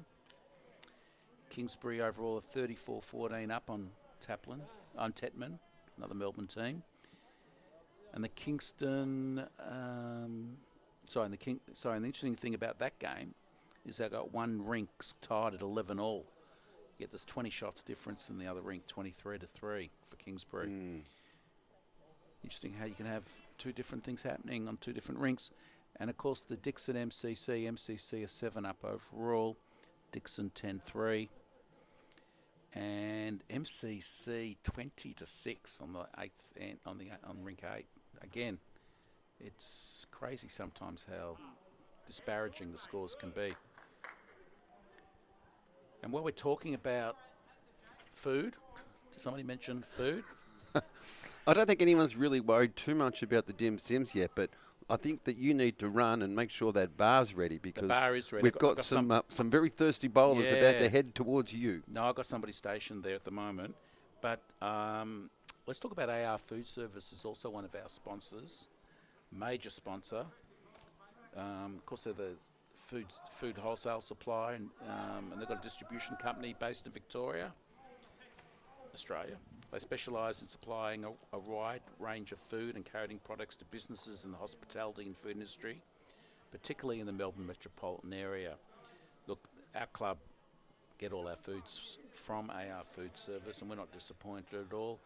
They cater for businesses such as cafes, restaurants, bakeries, cake decorators, catering companies, the clubs, of course, like us, community venues, aged care facilities, and other food professionals. So we stock their products and we love their products. So AR Food Service are certainly the company to deal with if your company is looking to bring in a huge variety of different types of foods, from frozen to non-frozen. They have it all, including all the products needed to be used as part of your catering needs. AR Food Service. Well, it's fantastic. And obviously these kinds of events don't happen without wonderful sponsors. Correct. So it's always good to support the people who support you. So look for opportunities to support them and indeed all of the sponsors for the evening. Yep. And what you can see on screen at the moment in the background is one of our other sponsors, of course, Direct Chemist Outlet, talking about before, the MLI Medical Centre, who may prescribe you to get certain types of drugs. You head to Direct Chemist Outlet. They've got 3 stores close by to the club here, Caulfield Village, Elstonwick, Ripponlea. Let them know you're from Caulfield Park and they'll give you a certain discount. I won't say it's massive, but it'll be a certain discount. If you tell them you're from Caulfield Park Sports Club, they'll look after you. Direct Chemist Outlet. Well, we're about to go on a break very soon, but of course, if you are watching on the stream, don't forget to drop into the comments. Let us know where you're watching from. If you've got any questions or observations, if you want to give us messages to pass to any of the players, like tell Dean to stay away from the microphone when he's not playing. Correct. We'll be more than happy to pass those comments on. Yes. They just called the last end being 7:50. 80 minutes are up now on the time, and they must be playing their last end. So it's like being in a bit of a fishbowl here, isn't it? As the players walk past watching into the commentary box. They look at us like we're the odd ones out. We'll take the break. Thank you, and we look like resuming with you in about 20 minutes or so. Look forward to seeing you all back here. It's going to be a great game of singles. As I mentioned earlier, it's Dean up against Mark. So the leads from our first match, they were both really on song with that first game. So I'm expecting a great battle of draw bowlers. Yeah, and we'll take odds for that game too. So if you think that Mark's favourite, let's put money on him. All right, we'll see you soon. Thank you. Thanks, viewers.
a great video.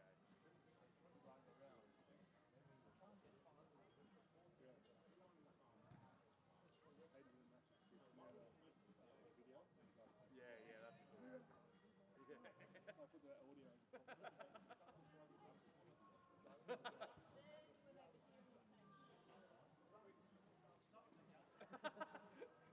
Really Randy Savage elbow drop it.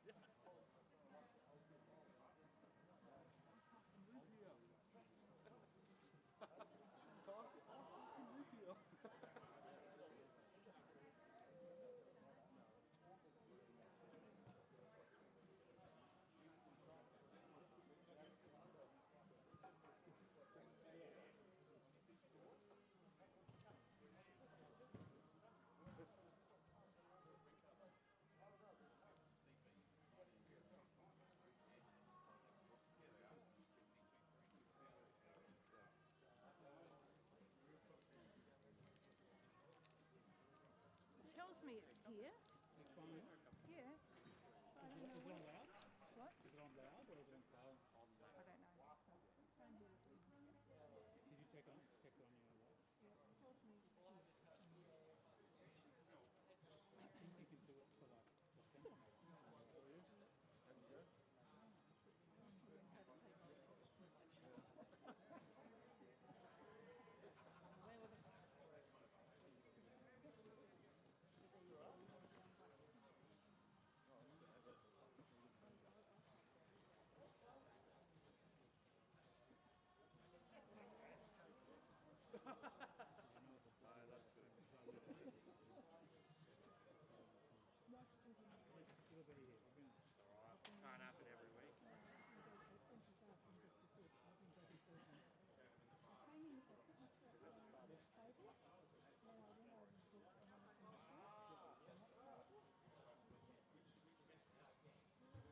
We know it's here.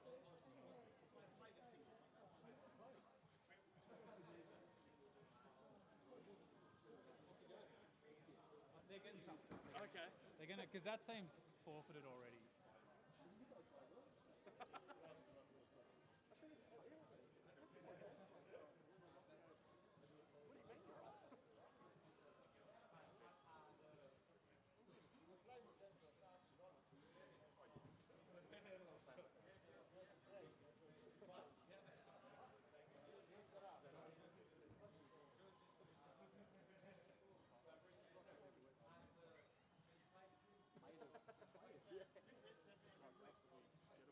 We know our own. Oh, you can start your game whenever you're ready. Hinkley! You're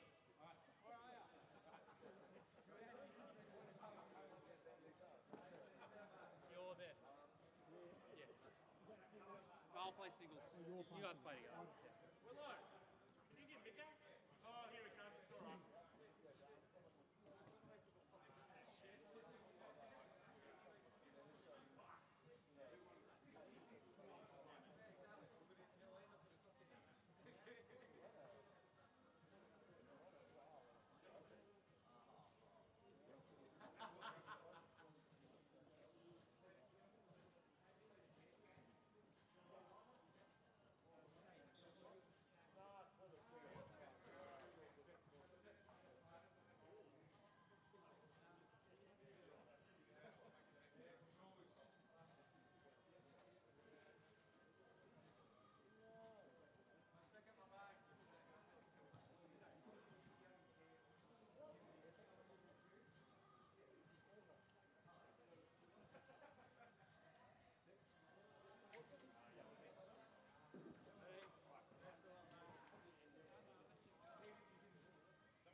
So, Max is going to be your third.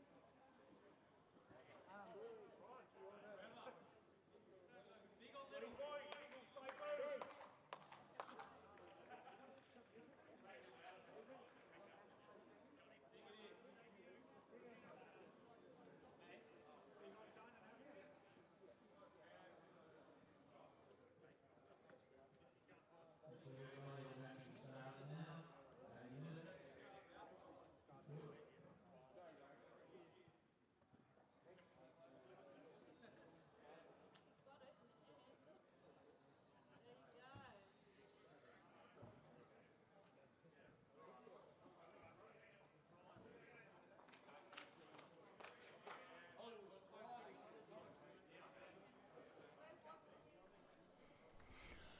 Welcome back. Just in time to see the first bowl go down. Yeah, it's a great opener there from Dean. Yeah. If Mark can bowl as he did in the first game, this should be a rip snorter. Starting on a good line again. Yeah, it's a great bowl. Very good home This there. is good. Love to see a bowl-to-bowl game. And no doubt after Dean gets home tonight, he's going to go back and watch this. So, Dean, just so you are aware, Facebook, all the messages have lit up. They're saying Curran out, Kelly in. So just be careful getting your spot back here in the commentary box for next week. Yeah, Jason's made his mark, more ways than a dog. Oh, I think if Dean's bowling like this, he's not going to be available for many games. That's because he's done a lot of commentary. The more commentary you do, the better your bowls get. Did you know that? That's where I'm going wrong. Well, now you've got a head start. And good line here coming in from Gee, Mark. He's changing changed hands. Yeah. He changed hands, didn't he? Oh, not that hole. Oh, he's found it. Well, no, not really. He got a piece of Dean on the way through, but still, that's good. So the game now changes to a singles game. Every bowler bowls 4 bowls, and now it becomes a different strategy altogether. Yet, it's always very important to get the first bowl somewhere near the jack, and maybe even the third one, like that. There's a lot to be said for first bowl pressure, isn't there? It always, even when you're playing pennant and that 4-game, if your lead can always have one somewhere close to the jack, it starts to put pressure on the other team. It's that old adage, isn't it? Leads win the game and skips determined by how many. Yes. I've always liked that. Yeah, that's good. Do you lead? Shit, no. That's why I'm in the commentary box. I'm not out there getting ready for finals. Do we have a beeper for swearing? I can't remember if we had that. Oh, Mark. Great bowl here from Mark. And goes with it. Oh, he's played a ripper.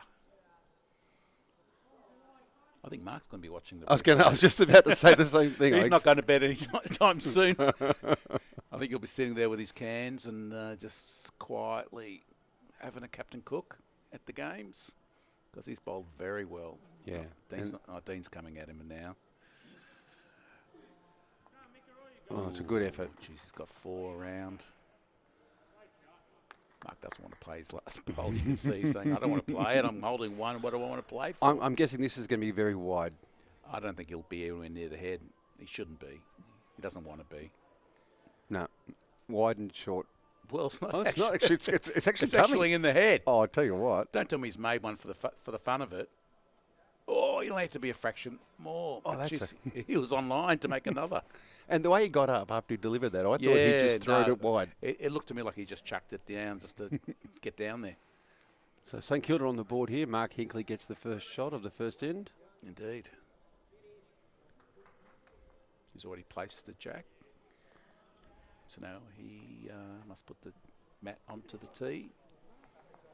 Looks like he's playing a 3/4 end. Oh, no, somewhere between half and 3/4. What's that with my maths? So 4/8 is half, 6/8 is 3/4.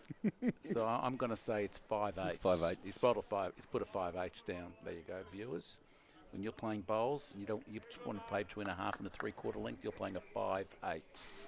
Oh, I'm metric, mate. You're imperial. Let's stay in our swim lanes here. Hold on, that's 5/8 is in every. Look at Mark. That's a great bowl here. What's he on tonight? Actually, I shouldn't say that. As we said after the first game, that they're both drawing so well. This had the potential to be a great game on paper, and as we know, unfortunately, they don't play bowls on paper, but they've certainly started the way we expected. And certainly another great bowl here from Dean coming in. Look at this for a bowl. This could be a game that's we're staying up for. So viewers, if you're watching, let us know if you're watching this game. I don't care where from or who you are or whether you're fully clothed or you're half clothed or you're fully naked.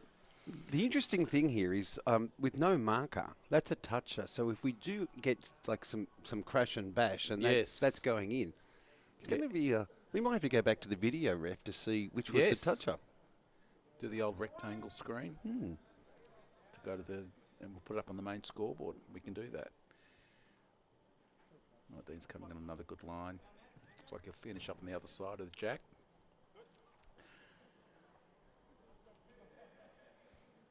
Now, which Which way would Mark want to go? Does he want to go a forehand narrow or backhand? Looks to be staying on his forehand. Oh no, he has changed it over. No, it's backhand. Again, he's played it well. Gee, he hasn't missed a beat all night. Beautiful track, isn't it? Look at this. Look at this. What a great bowl. What shot proper. Wow. Well, folks, we said we were in for a potentially classic game of draw bowls here, and they certainly haven't let us down yet.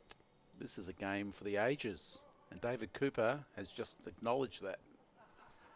Looks like he's got money on Dean, but I tell you, Dean's finding bowl for bowl. This is competitive, very competitive. Dean could be setting up a little bit of a weighted shot, I think, with where he's positioned that one. Yeah, Mark coming in again. Gee, he's got another good line.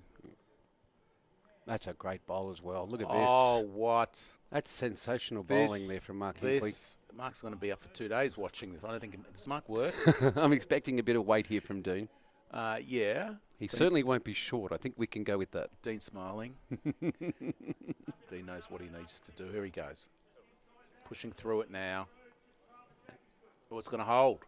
Oh. I think Mark's going to walk away with 2 and hold a 3-0 lead with very good bowls.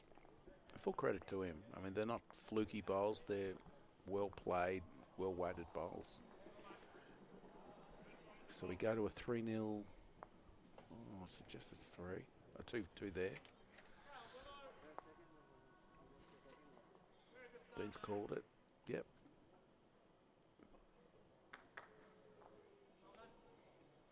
What a great start by Mark. So, of course, in on our other rink, in our singles match, we've got for Barney, we've got Andrew Burton leading, Adrian Mack playing second, and Gary Burnett as the skip. That's a triples game. Yeah, and for St Kilda, Michelle Park, Dave Whitty, and Tony Newell. Of course, the ends don't matter in this singles game. Of course, this first to 21 shots wins. So therefore, as you can see, the ends are still 0, and so be it. Not important.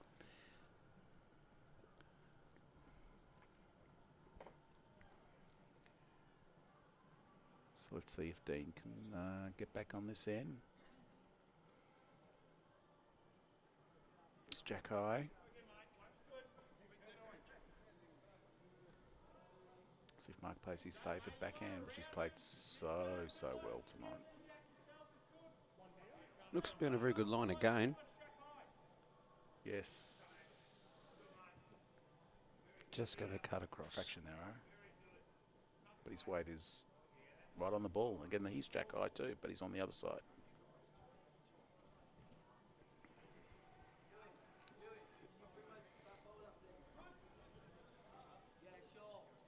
Dean playing another good line here. Looking to finish inside his own, which he has. He's done that very well. Not a toucher, but close to it, but not a toucher. Putting a bit of pressure on Mark now to get just a close one. Yeah, Mark obviously looking just to draw second shot here. And he's got a very good back bowl there later for his, not necessarily. Just a little heavy going to go around behind here, I think. I think he was trying to connect to move it. Well, now he's got 2 back bowls.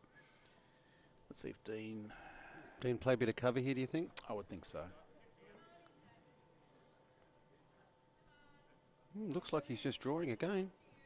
Looks like he thinks Mark won't be able to play the shot. Oh, he's played it well. Jeez, he's put in A1 position there. Yeah, hasn't fattened the target at all. As you can see, those bowls are all in line with the jack. Interesting decision here for Mark. What does he do now? Should just call Mark into that. Mark should just play into the head to rest. I wouldn't be trying to move it too much, just to finish. He's played this very well. On his back bowl. Oh, again, he's just going to duck under just narrow. A line. So Dean has the opportunity to make 4 here. Maybe go forehand, just to tuck it in a little bit more. I think he's staying on his backhand. Okay. Well, backhand to finish. Staying wide, coming late. Just needs to beat that bowl on the side. No, he looks a bit Bit high. heavy there, I think, as well. All right, 3 ties it up at 3-all.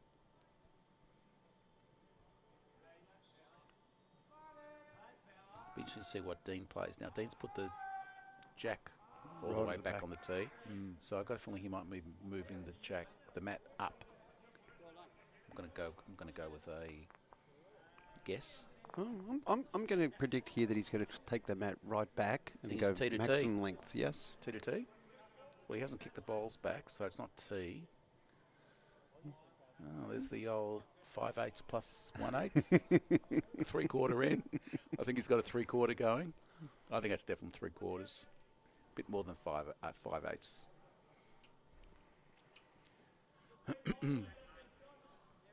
See how he started. Now, how many times have you heard this line on in a game of bowls? If they score one shot each year, the scores will be level. Yes. It's one of those things. Bowlers love saying it. Yeah. We'll get Jack to pull back a bit to the jack so we can see where they're finishing. Thank you, Jack. Well, Dean finished that. What's behind the jack there? What have we got there? Can we zoom in onto that, Jack? What have we got there? A leaf. I was going to say it's not a worm. Or no, it's No, I definitely think a it's a leaf. leaf. Yeah. I was going to say. I thought a king python had fallen out of Dean's pocket there for a minute. I thought we might have a little unusual sort of creature taking place. Looks like Dean's just drawn to that. Little leaf behind the jack. That becomes an interesting phenomenon. I'm just trying to see how far behind the kitty Dean's first bowl has landed. It's still on the ring, looking out the window. Yeah. Oh, this end's really upset Mark. Thanks, Jack. He's hasn't adjusted yet to this length. This might be Dean's go-to. Yeah, he's played it well. He's passed there. They haven't updated the score yet, so the score actually is 3-all. There goes the leaf. Yeah, great bowl there from Dean. Leaf's been squished. Now, Mark will be no doubt feeling a bit of pressure here. He's going to want to No doubt. really get the weight. But it's easy when you get the weight. To try to bowl weight, you always bowl wide and heavy. It's funny how that happens. It's like something you can write down in a book, and it just happens exactly like that. All right. Dean just needs to keep drawing. Might pick up another 3 if Mark can't disturb the head. And of course, the scores are 3-all at the moment. We'll Correct. update those in a moment. Yep. Yep, there's the third shot.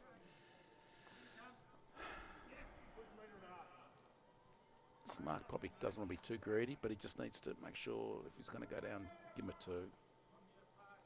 In an end which he hasn't really figured in. That looks a better weight-wise. That should come in from there. The line looks pretty good. It's coming. Jason, it's coming. It looks very good. Come on, Jason. he's run it out. This Don't is a tell great me bowl. don't tell me he's drawn it. We'll just wait for the buffering to stop. He's got a slight buffer. Oh, he hasn't, but he's cut it down to a 1. That's a super bowl under pressure. He's taken 2 shots away from Dean. They're having a look. No. Dean's okay. got it. 1 to Dean. Dean goes on the mat, covers the leaf up. We'll be watching that leaf all night now, seeing if it still remains on where he's left it. So Dean's out to a 4-3 lead now. 4-3, correct. Hopefully they'll update the score at some point. Meanwhile, we'll go around the grounds. I don't think Melbourne and Taplin are even playing on rink 1 and 2. No, I think they've called it a night. Melbourne were 1 short and played 1 rink, and I think that they may have called it, which is disappointing. So Caulfield will win all the points on that one against Taplin. Barney is currently 28-19 up overall. St Kilda 2-1 up on the triples. And of course we know that in the singles, Barney is 4-3 up. Going to Kingsbury and Tetman.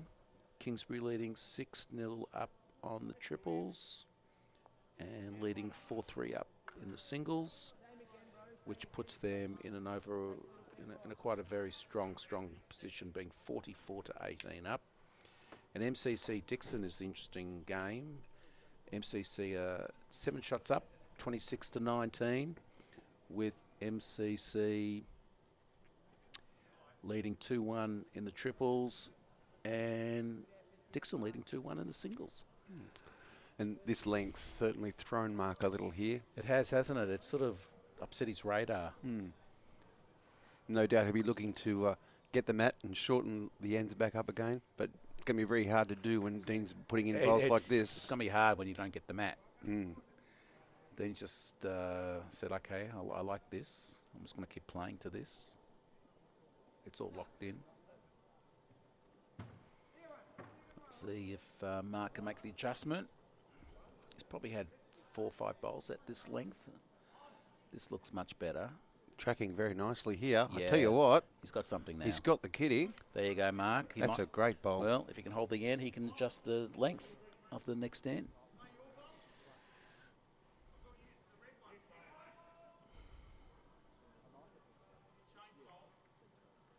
Dean in 2 minds here, which hand to play. Look, he's sticking there on the back hand.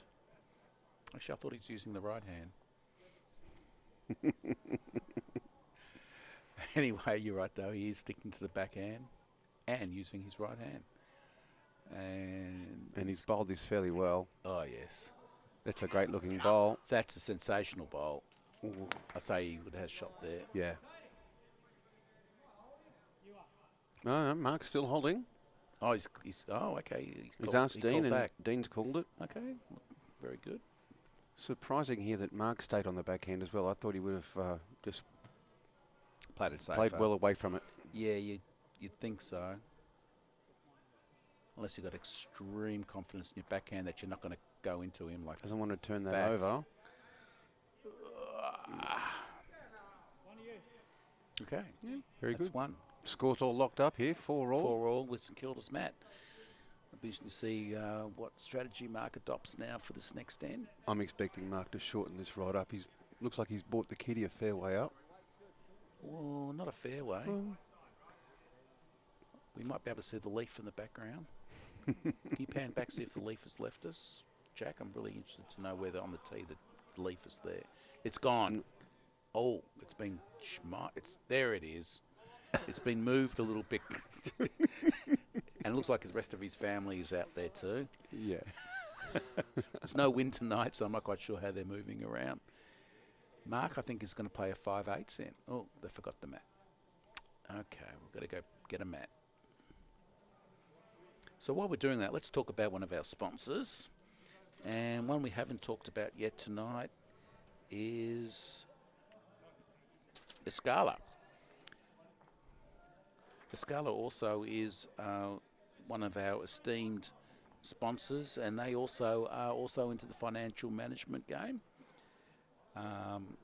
They've been a long-standing sponsor of the Caulfield Park Sports Club, and we thank them for obviously their continued support of the club. Also Stonebridge. Stonebridge is our major sponsor, and they've been, for those that don't know Stonebridge, they're actually a commercial real estate agency and consultancy that provide a range of property-related services, primarily for commercial clients, property owners, investors and developers. So I guess once you make your money from Viridian and Escala, you can take your money and go see Stonebridge and get yourself a commercial property. Very sort good. of makes sense, doesn't it? It's a bit of segue there. Okay, so Mark's gone for his 5/8 cent and bowled a 6/8 bowl. So let's see what Dean can do now. So key services with Stonebridge is commercial property sales, leasing services, asset management, national portfolio services, consultancy and strategy as well. As you said before, Jason, without these sponsors, we wouldn't be sitting here tonight, sitting in virtually a television studio here. Oh, these are great facilities. They really are.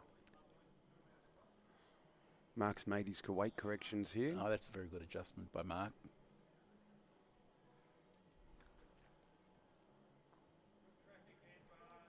And for those, of course, who have just joined us, you can see why Barney are undefeated. This is going into the last round before the finals. Yet to drop a match, and with some of the draw bowling we saw from both players, Great bowl by Dean. and again here from Dean, you can see why they've been undefeated so far in this competition.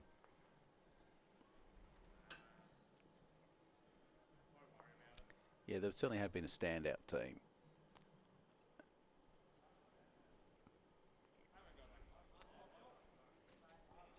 Look, Mark unfortunately has lost his weight control on that one as well. Opens the door for Dean to draw another. One thing you notice with Dean, he's very relaxed. He doesn't seem to be phased even when he's under pressure bowls. And his bowl delivery is just so fluid, and it's just so repetitive, and that's the key. It doesn't matter what your delivery looks like. Yes. Technically, it just has to be like the same all the time. Yeah, exactly.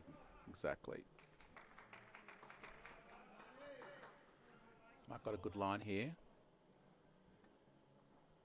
Oh, he may just duck under. Great try, though.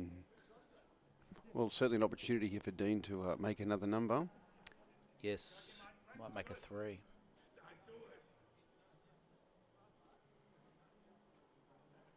Yeah, got a good line again. Yeah. The weight looks very good. I think you can put Yeah. this one in the book for another 3. Yeah, definitely. Yep. 3 there. Barney goes to a 7-3 lead. Looks like they're moving in 3s, aren't they? 3, 1, 3, 3.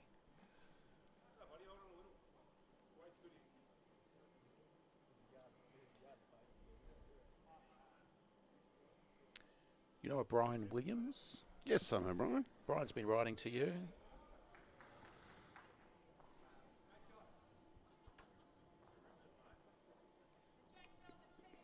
Are you the current club men's singles and men's pairs and mixed champion? Indeed, I had a very successful year. Oh, Jason, I didn't think I was sitting with royalty. Hardly. Thank you, Brian. I think Brian's probably, other than my beautiful fiancée Fiona, Brian would be my biggest supporter in the bowls world. Didn't know where you're going with that. Yeah, thank you, Brian. Look, there's another great bowl here coming in. Yeah, he's being robotic tonight. That's what I call it. Just gets the mat and just bowls it. I mean, not much thought seems to be going behind it, but of course there is. It just seems to be, as you said, a fluid movement, and the result's always the same. Yeah, it's just trusting your deliveries, and it's knowing that you can pick your line and your length and just keep doing it shot after shot. And visualisation is such an important thing, obviously, for anybody who's been playing bowls for a long time or new to bowls. You have to see the shot, believe you can make it before you even try to attempt it. Yeah, absolutely, 100%. And another lovely bowl here from Dean. Just seems effortless. Line's perfect.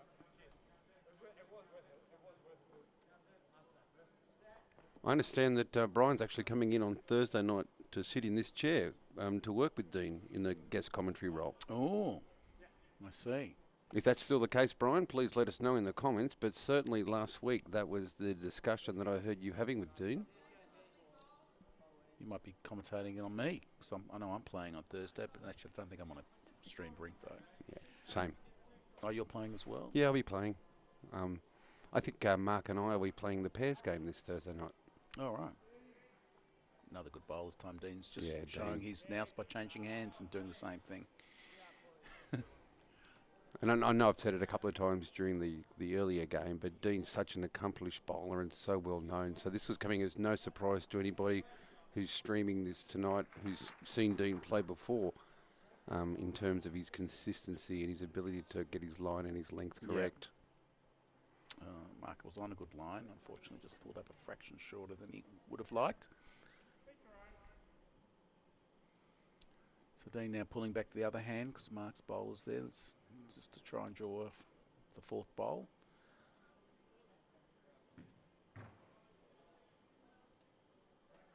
Yeah, it's a lovely bowl there.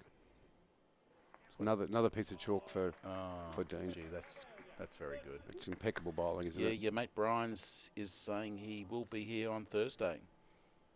So it looks like we're warming the seat for Brian. Is it roving Brian, or is he sitting down? Is it stable? Is it Or was it Brian Naylor from the news? Well, unfortunately, he's no longer with us, but yes. Stationary Brian, not roving Brian. Mark sort of Yeah. had a hopeful bowl there. Mark will be a little disappointed with that. He's lost his way the last 2 to 3 ends, where he was very much into it. He started so well, he goes to 11-4 down.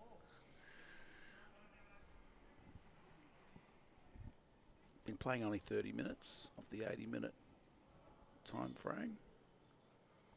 10 minutes I've got to go put on the oven and put in the hot food for the gentlemen here, who I'm sure will appreciate. Yeah, there'll be a pint of sausage roll at the end of the game. There'll be riots if you don't have the sausage rolls ready for everybody when they come off the green. I will be lynched. I'll have to go through the back gate and not work through the front. They'll get me, and they'll get me hard. Let's hope the oven's working tonight. Yeah. All right. And no surprise here that Dean's sticking with this length. Yeah. He's definitely got 3/4 happening. Not 5/8? No, that's more than 5/8. And another great start within a mat. So Mark can find the adjustment. I think he has. I think he started well here. Just needs it to keep running. Looks like it's slightly uphill from this angle. Yes, Steve. Dean is putting on a show. Lucky we didn't have to buy tickets to this, but we probably would have paid to see this. Here he comes again. Oh, this time he might have got a bit too cocky.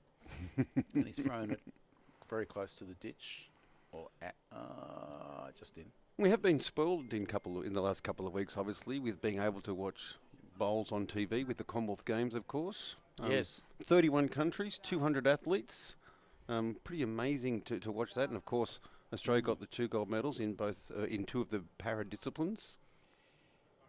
Yeah, Australia continues to bowl well, to figure well in the Commonwealth, and of course, even versus other countries, I don't think there's many other countries that play outside the Commonwealth. So they're certainly one of the key countries in the world. I won't mention the fact that, of course, it should have been here in Melbourne. For those who are streaming from outside of Victoria, as you may know, we gave it away. And it was disappointing to see so many empty seats in the grandstands, and that certainly wouldn't have happened if it was here in Victoria. No.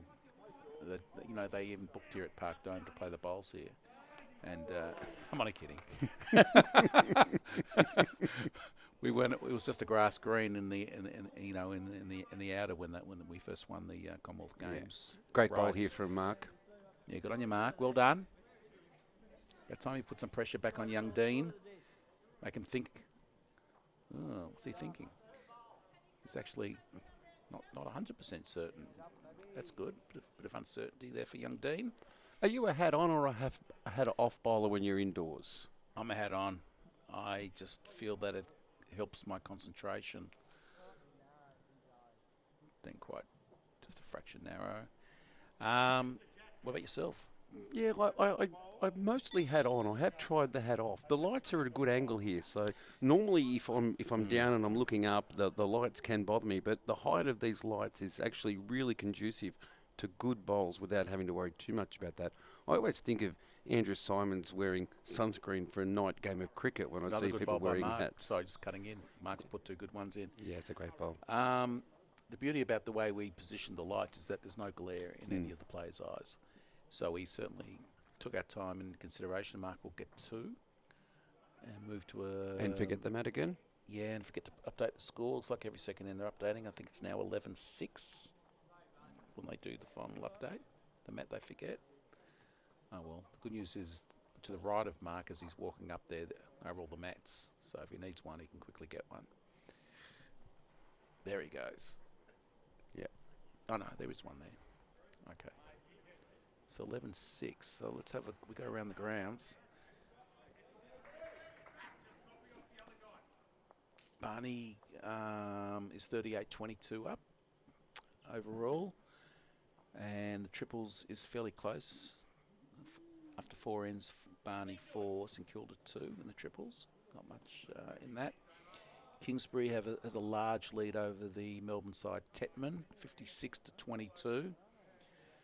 And It's a 14-0 win and the 14-0 lead in the triples, 8-7 in the singles. That's tight. And MCC have broken away from the Dixon team 41-21. Is that the game that St Kilda were banking on some help from? Yeah, they needed Kingsbury to get beat tonight, and of course it's a moot discussion if St Kilda aren't able to get over the top of Barney tonight. It won't matter. It won't matter. Okay, but if they had, then they needed that sort of result. Well, that said, it's not impossible for St Kilda, but they're certainly up against it with the way the scores are at the moment against Barney. They're playing some very good, consistent bowls across both of those rinks at the moment. Yeah, things would have to change in the singles game. So the only way they can get back in is if Mark can pull a few ends together. But Dean started off with a very good bowl.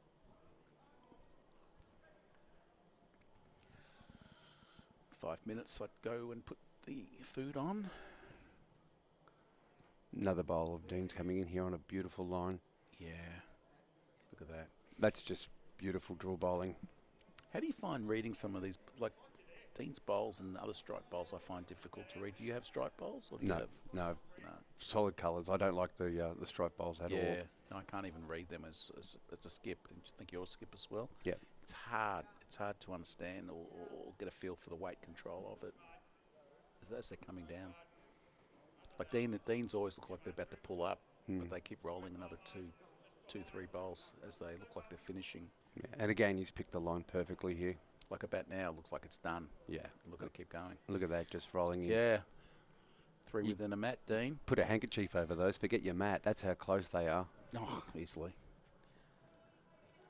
So Mark just has to back himself in to bowl the same bowl into the same head. I'm a little surprised he didn't change hands and look to play into those, and if he was able to get the kitty, then he could have dragged it back. It wasn't a bad bowl, it was just a weight control. So Dean has an opportunity to pick up a 4. Yeah.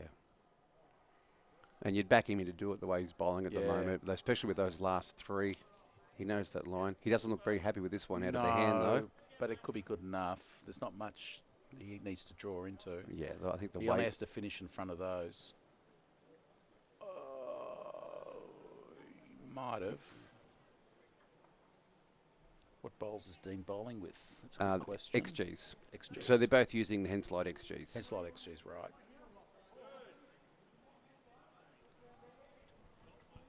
In fact, out of the 6 players, or 5 players, Andrew Burton from Barney is the only one not using the XGs. He's got the Redline SRs.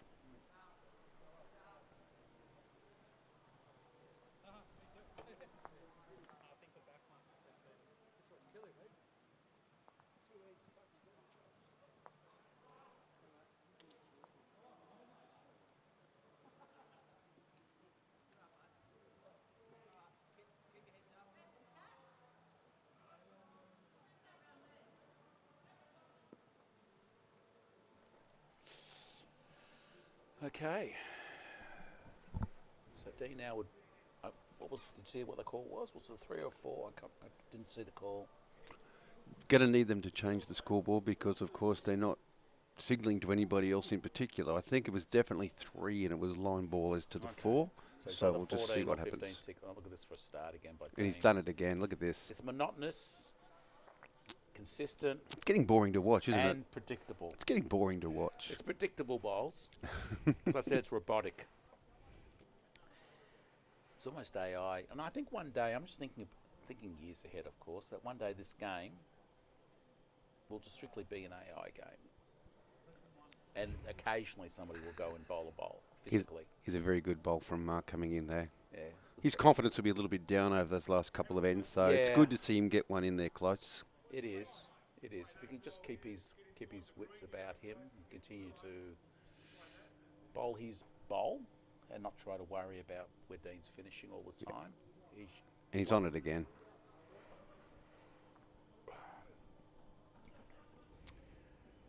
Yep. Still a very narrow target. Yes. Mark will be looking to finish behind the head here to give himself some options with his later bowls. And I think he's done that. It's not a bad bowl. Yeah, it's a very good home there. That is a good bowl. It gives him the opportunity to make some shots.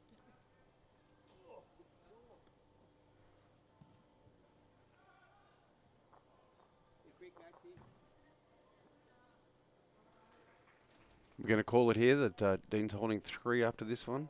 I think he's lost No, his line a little here. No, I won't call that. Well, it's good to see he is human. He's not quite at the robotic stage yet, but he is bowling exceptionally well. I think he was obviously trying to look for Mark's bowl to put him more and more pressure on, but he just missed his line. See if Mark can find the happy medium between the jack and his last bowl, and I think he's done very well. Oh, it pulled up. There we go. Pulled up. He'll be a little disappointed with that. Yeah, I thought he was on a good track there. I thought he was actually going to find a good home. So after this end, Jason, I'm going to leave you for a few minutes, and I know the viewers will be upset that I won't be calling for the next 3-4 minutes, but I'm sure you'll be able to step in and they won't be as cover off. They certainly won't be as upset as the bowlers will be if you don't go in there and put the party pies in the oven. Yeah, it's 8:40 now. The 40 minutes it takes for it to warm up. Okay, so Mark will be looking for a little bit of contact here. I suggest onto those 2 bowls of Dean's. If he can move the kitty back, I certainly don't think that he'll be short like he was with his last bowl. Got a pretty good track on it. He's given it every chance. Almost able to pick the kitty out there. It's a good effort. Certainly looks like another 2 to Dean though. And as expected, Dean's put the kitty right back on the tee. Obviously these longer ends are working well for him at the moment.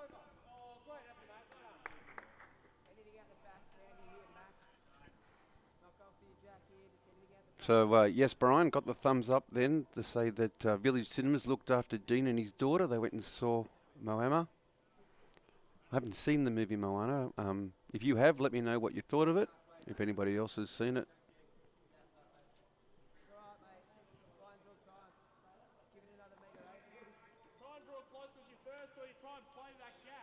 So Dean's certainly put a little bit of a margin here against Mark now. Mark will be looking to fight back. That's one thing about Mark. He doesn't give up. You know that he's going to fight all the way to the end, which you should expect. And Dean certainly won't be taking his foot off the pedal. He started incredibly well. And again, he's got the line.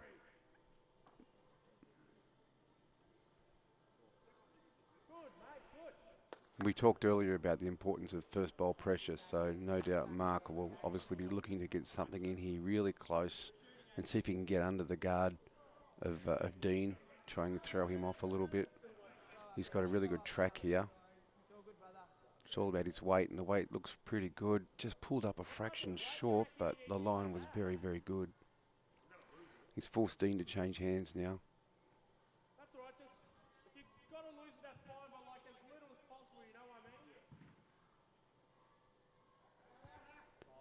It's just so effortless the way Dean's able to change hands. Again, that's an absolute cracker of a bowl. Now Mark's really going to need to make sure he doesn't pull up short here. He needs to get something behind the jack to give himself some options with his last 2 bowls.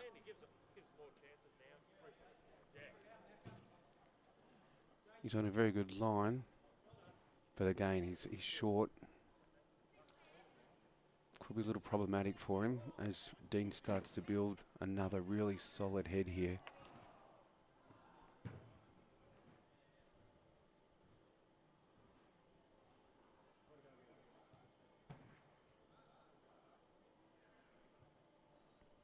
Dean just looking to replicate his last bowl. He's on a very good line again. The weight looks pretty good. He's just going to finish behind. He certainly won't be disappointed with that.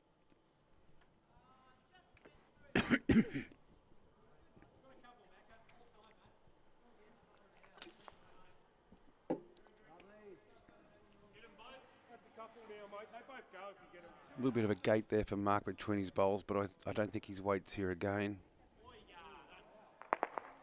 It's very hard when you're bowling against a player of the calibre of Dean's ability if you're going to be coming up short, and Mark will know that. He'll be looking to make those corrections.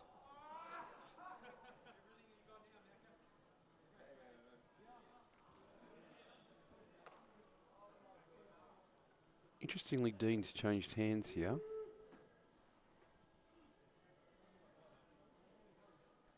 And for the first time that he's changed hands, he's lost a little bit of his rhythm. So I'll be interested to see what Mark can do here with his last. Looks a little tight. Yeah, narrow across the head.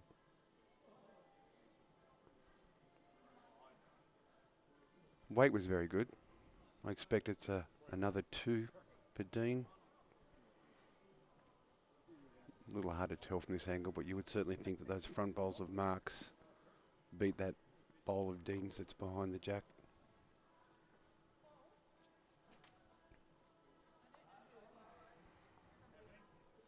We're enjoying watching the comments coming through on Facebook, so if you've just joined the stream, please feel free to jump on, let us know where you're watching from. Any questions you've got about the tournament, the event. Any observations about the bowls tonight? Dean's given us the signal there. He's, I assume he's saying it's 2. I don't think it was any other message designed for anybody in particular.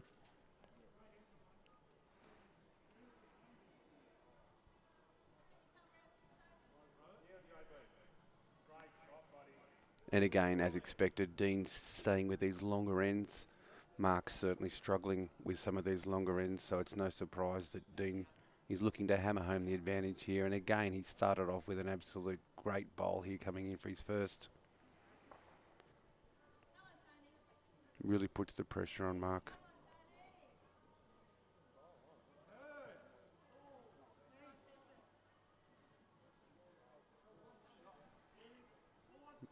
I think he may have come up short again.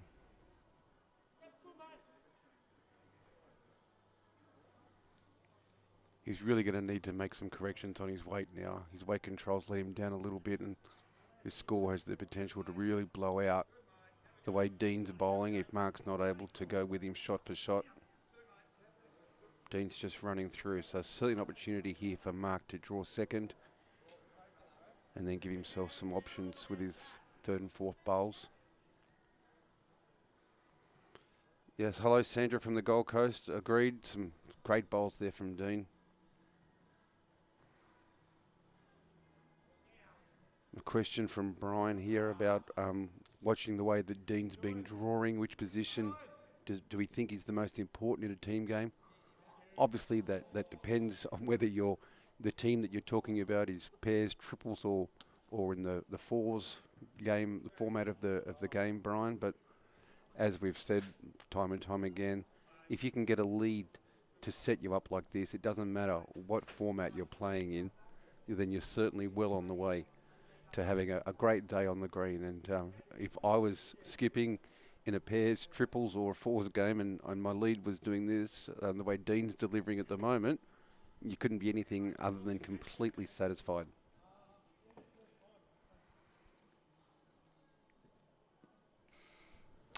Okay, viewers, I'm back. It looks like nothing has changed. Dean just rolling up, roll up, watch me bowl, watch me bowl. First bowl within a centimetre or 2, second one just behind, third one comes close to. Dean's a little unhappy with this one. For the first time in quite a while, he's left himself a... He seems semi-disappointed. So he's 16-6 up, only 5 to go.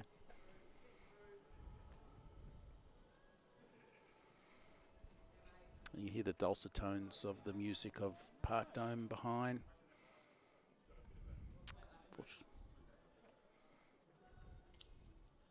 21 up is correct, yep. Only playing to 21. That completes another end and looks as though it's a 1 to Dean. 20. Wait a sec, what's the score now? Is it over? No.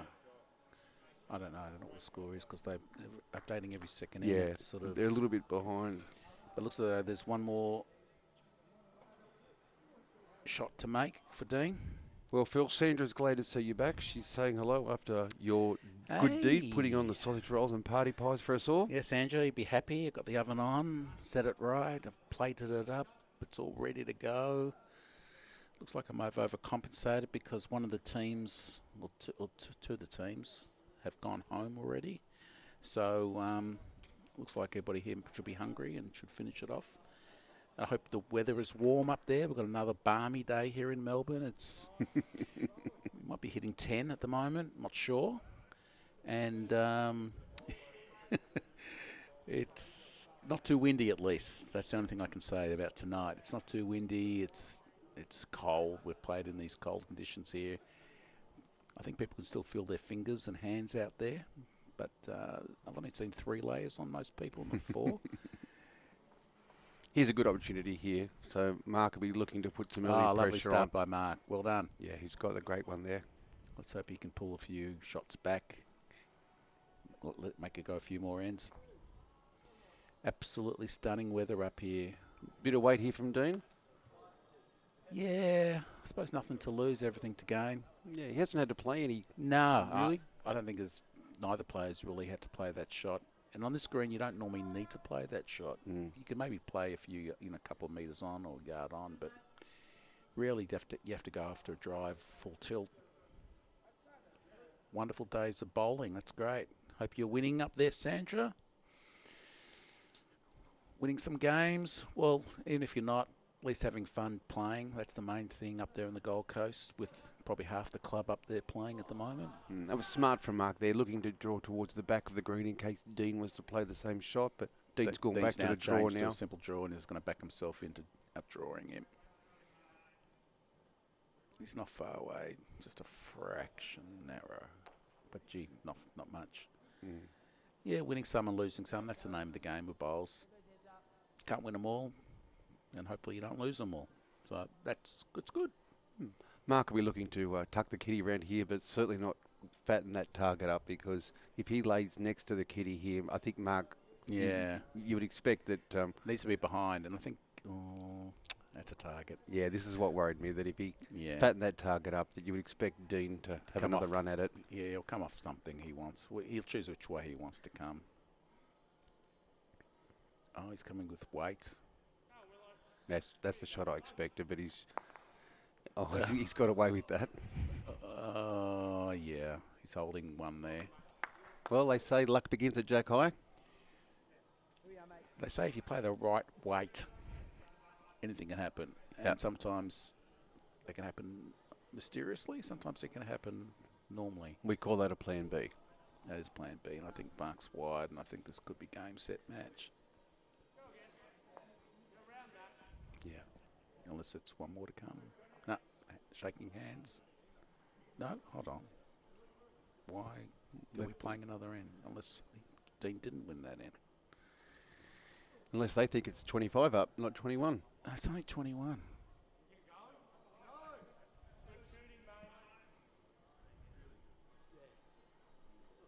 You don't have to play time. No, they're shaking Now they're hands shaking now. hands. Okay. Yeah. Now we got to. Okay. Yeah, no, it's a great win, and Dean was just so consistent. And After like the third or fourth end, he sort of broke.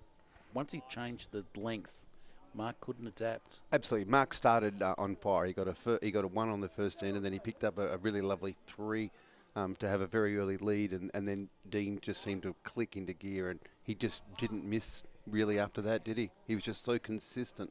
No, he always was within a mat or even less, and was able to completely dominate after the third or fourth end after he changed that.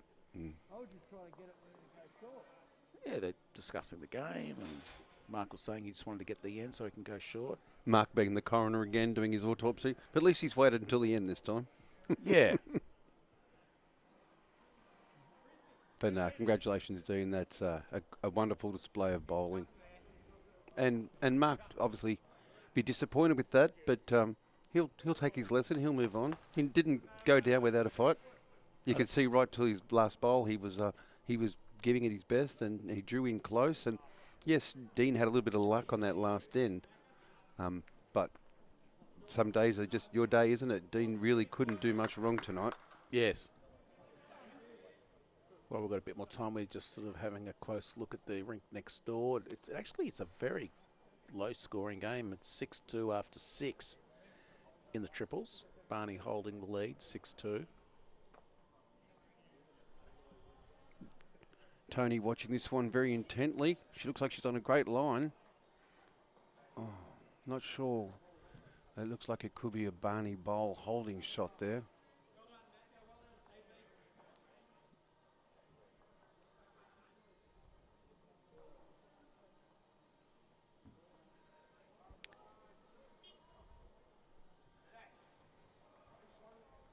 While we're doing that, let's go a quick look around the grounds now that we have.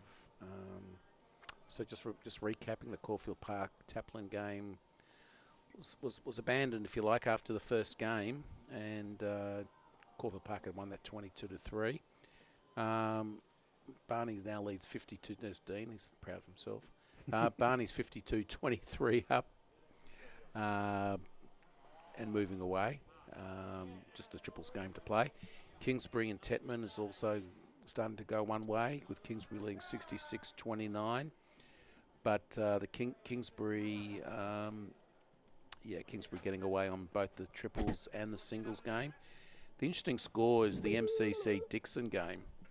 MCC is 28 shots up overall, but in the triples they're leading 25-1. That's pretty good odds if you can get that. 25-1 against Dixon, and Dixon is finally winning the singles 10-7. Go figure. That's been an interesting game, that one, because one ring's dominated and one ring has been. It's the close. same both games, hasn't it? Yeah. One if the same players are winning and dominating and losing and playing ordinary. And right on cue, Dean's joined us in the commentary box. Dean, come and tell us about the game that you just played, the game from heaven.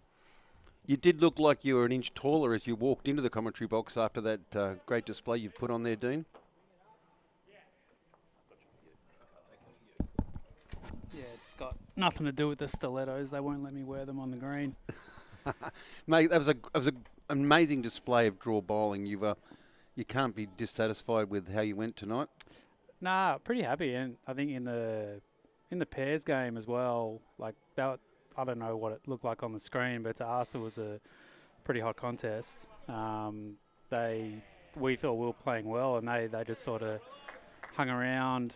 I think we broke it open with, like, Gaz played one or two absolute bombs just to chip bowls out and make a number, and that sort of broke it open. But we just stuck to our guns and managed to get it done. Yeah, you had that one end there where you guys picked up a beautiful 4, and it sort of blew the score out. And Phil and I were saying that the scoreboard really wasn't reflective of how close the game was, and it certainly came across as being an amazing game of draw bowling from all 4 of you. Yeah, I think, like in any format of the game, if you're dropping ends but you're only dropping 1s and 2s, and you just kind of wait for your opportunity, and that opportunity came. We had plenty of bowls surrounding the jack, often had a few seconds. And yeah, trust Gaz to see the shot and play the shot. He's pretty outstanding.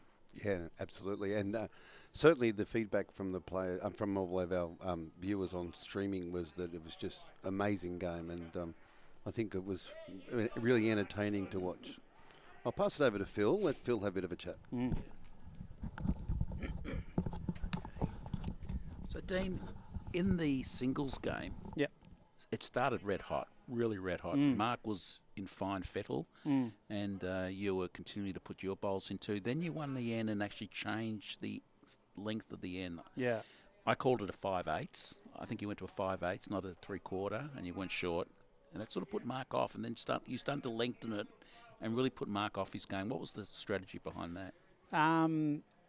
For me, like not having to roll the jack and knowing that you can just plonk the jack on the tee, that's in this kind of format, that's something that I really like. And then just have confidence that if a shot's there to be played, to pop the jack in the ditch. It was sort of a game plan that we actually went to in Pennant quite a bit last year, and it became something I'm pretty comfortable with. So I sort of knew that Mark would go a bit shorter with the mat back, but I do get enough practice on this green to sort of know its little intricacies when the length changes. But yeah, and Mark sort of said it at the end. He's like, I just couldn't get you off those longer and longer and longer ends, and I just said to him, I'm fortunate enough to just have one of those games where you get into a good rhythm and you're not really thinking about it. You're just kind of getting on the mat. I sort of paused for a moment, and I was like, shit, I'm going pretty quick, like as in stepping on the mat and just letting it go. Because just fortunate to have one of those games where you just sit in the zone and let your body do the rest, and luckily count a few shots up at the end. Yeah, Jason and I likened you to, dare I say it, a robot. You were very robotic and very consistent, and the results were same in, same out every end. The first bowl was always within, I'd say, 3 or 4 centimetres. And that's ridiculously good. And then you always followed up with the second or third bowl within about half a mat, which put immense pressure onto Mark and started to make him bowl wide and heavy. Yeah, it's such a, singles is such a pressure game, and the more you can just pile the pressure on and force your opponent into playing difficult shots, and like I said, call it robotic, call it just in the zone, that when it's just coming out and you know it's good halfway down, it's they're a dime a dozen when you have those games, to be fair. But yeah, very, very enjoyable. I have tried to really improve my singles game over the last few years, and always, especially playing in a team, and then you take on that singles role. It is a really big responsibility, and in this format where oftentimes shots can count, it's a good opportunity to really pile some shots on your scoreboard. And like, it was relatively close, and then Adrian, who's playing the triples, said like it was close and then it wasn't. And singles.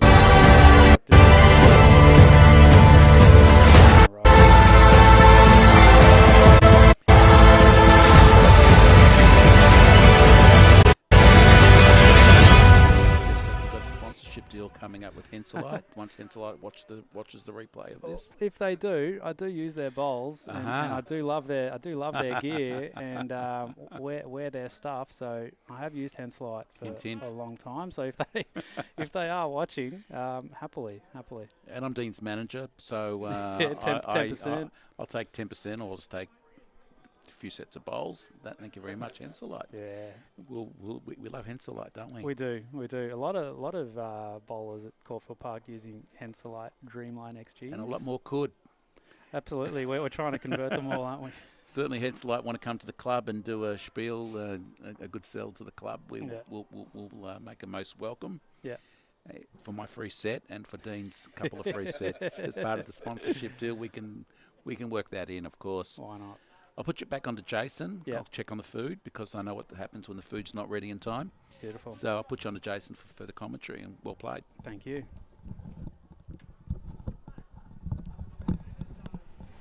Yeah, thanks, Phil. As we said, one of the most important jobs tonight is making sure we've got those party pies and sausage rolls ready to go. It's got to be. It's probably the most important, because there are some cold, hungry men and women out there, and well, that's what I wanted to ask you about. How did you find the conditions tonight? Because it felt very cool being in here under the dome. It was definitely, like, when we sort of started, you do feel it. Once you get into the game, like I'm might just be because like it's a furnace in here, but once you do get into the game, you're locked in, and didn't really worry too much about it. Like, that carpet runs a dream, so if you don't have to worry too much about the wind at all. Just the sounds of the raindrops and the sounds of a few blokes out there shouting obscenities, but beyond that, you just kind of lock in and get it done. Yeah, we were talking earlier, Phil and I, about the wonderful facilities that they are down here, and I'd be interested, given that you've already said how much you do practice here, do you find the carpet here very consistent all the time? Yes and no. Usually the cooler it gets, the quicker it gets, and it definitely did speed up, I found, as the night went on. Did drop a couple in the pit, just sort of chasing Jack. Just to show us that you were human. Yeah. I just let it go horribly, but it definitely, the cooler it is, the quicker it is and the wider it is. And a few of the different rinks, like when I've been on the comms, I've said, and I'm so happy that I didn't muck it up, but I know that rink 4 runs different to all the other ones, particularly coming back on that scoreboard side, where if you go too wide, you're cooked. Mm-hmm. And I had that in my head. I'm like, think about everything you've said over the last 6 weeks on the commentary about watching bowls go wide on rink 4. Yeah. So pretty happy that I did nail a few. There was one end where I think Mark had sort of a front hopper, and I put 3 within half a foot behind him, and like on that hand, and I was like, yeah, I think it was in the Bears game actually, and didn't quite get it, but found the line, and knowing that we'll play pennant on 1 to 4, which I was only told recently because I've been practicing mostly on 5, 6, 7. It was nice to have a run on that rink. Okay. One thing I would like to explore with you, and given that Mark struggled with his length a little bit, you were on a lot.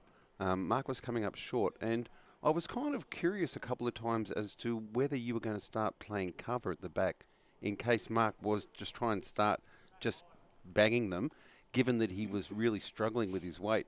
Was that more of it about you being so confident of your drawing ability and just building the pressure on Mark, rather than playing something at the back in case he does do that? And this is as much for me as it is for any new bowler who was watching that, probably thinking the same things as to how come you're holding 2, Mark's got nothing. He might have one at the back or whatever, but rather than playing cover, can you just talk us through that, please? Yeah, there were a couple of reasons why. One was, fortunately for me, the angles to play those big shots just weren't there for him. I'd often have one that was like a foot or 2 short right in his way, and kind of had that protection.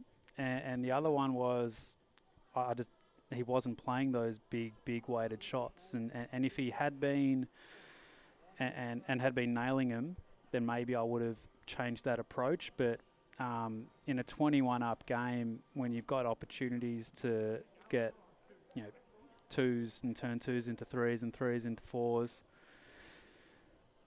I kind of like my chances of, again, particularly the way that the heads were shaped. It was real, and I could hear a little bit of frustration for him. There was just no line to it. Yeah, sure. There were 1 or 2 where I had some runs at it and didn't quite get it, but they just kind of weren't there. So kind of played each end, on its merit, and just saw that I had opportunities where, if you're holding 3 or 4 and there's no shot there and you get a result, sometimes you just got to walk away and cop it.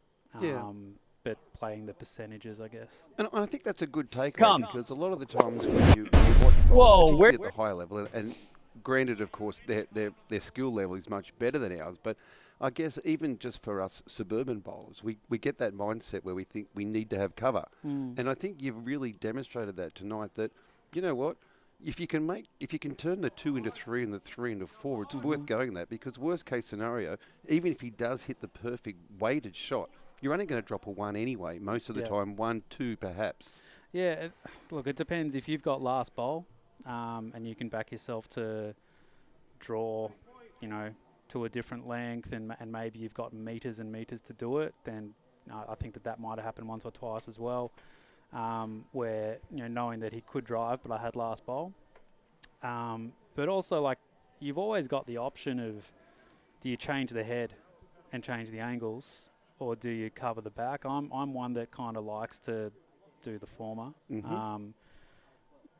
can cover and count. You can, turn a bowl over. You can force them onto the other hand. Just do something that gets in their head they might have had sort of premeditating that's what they were going to play, and then all of a sudden you got them thinking, and the more they think, the less likely it is I find that they're going to actually nail it. So yeah, sure. Changing angles, changing the shape of the head, particularly in singles, and respectfully, knowing who you're playing as well, and what their capabilities and where their strengths lie. If I was playing Corey Wedlock, I'm probably covering the back a bit more. But I wasn't playing Corey.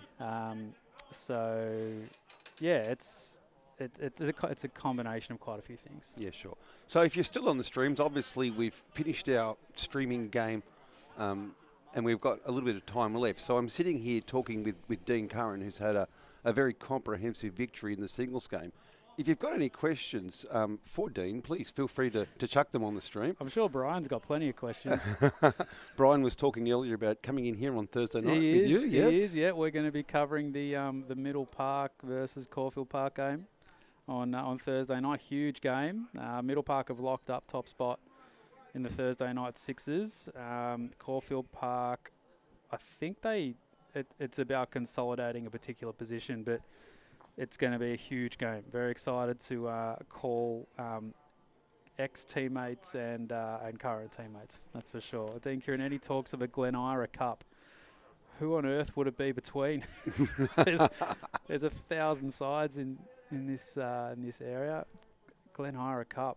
I don't know. Is that Armidale and Caulfield Park, or Caulfield Park and St Kilda, or Caulfield Park and anyone else? I don't know.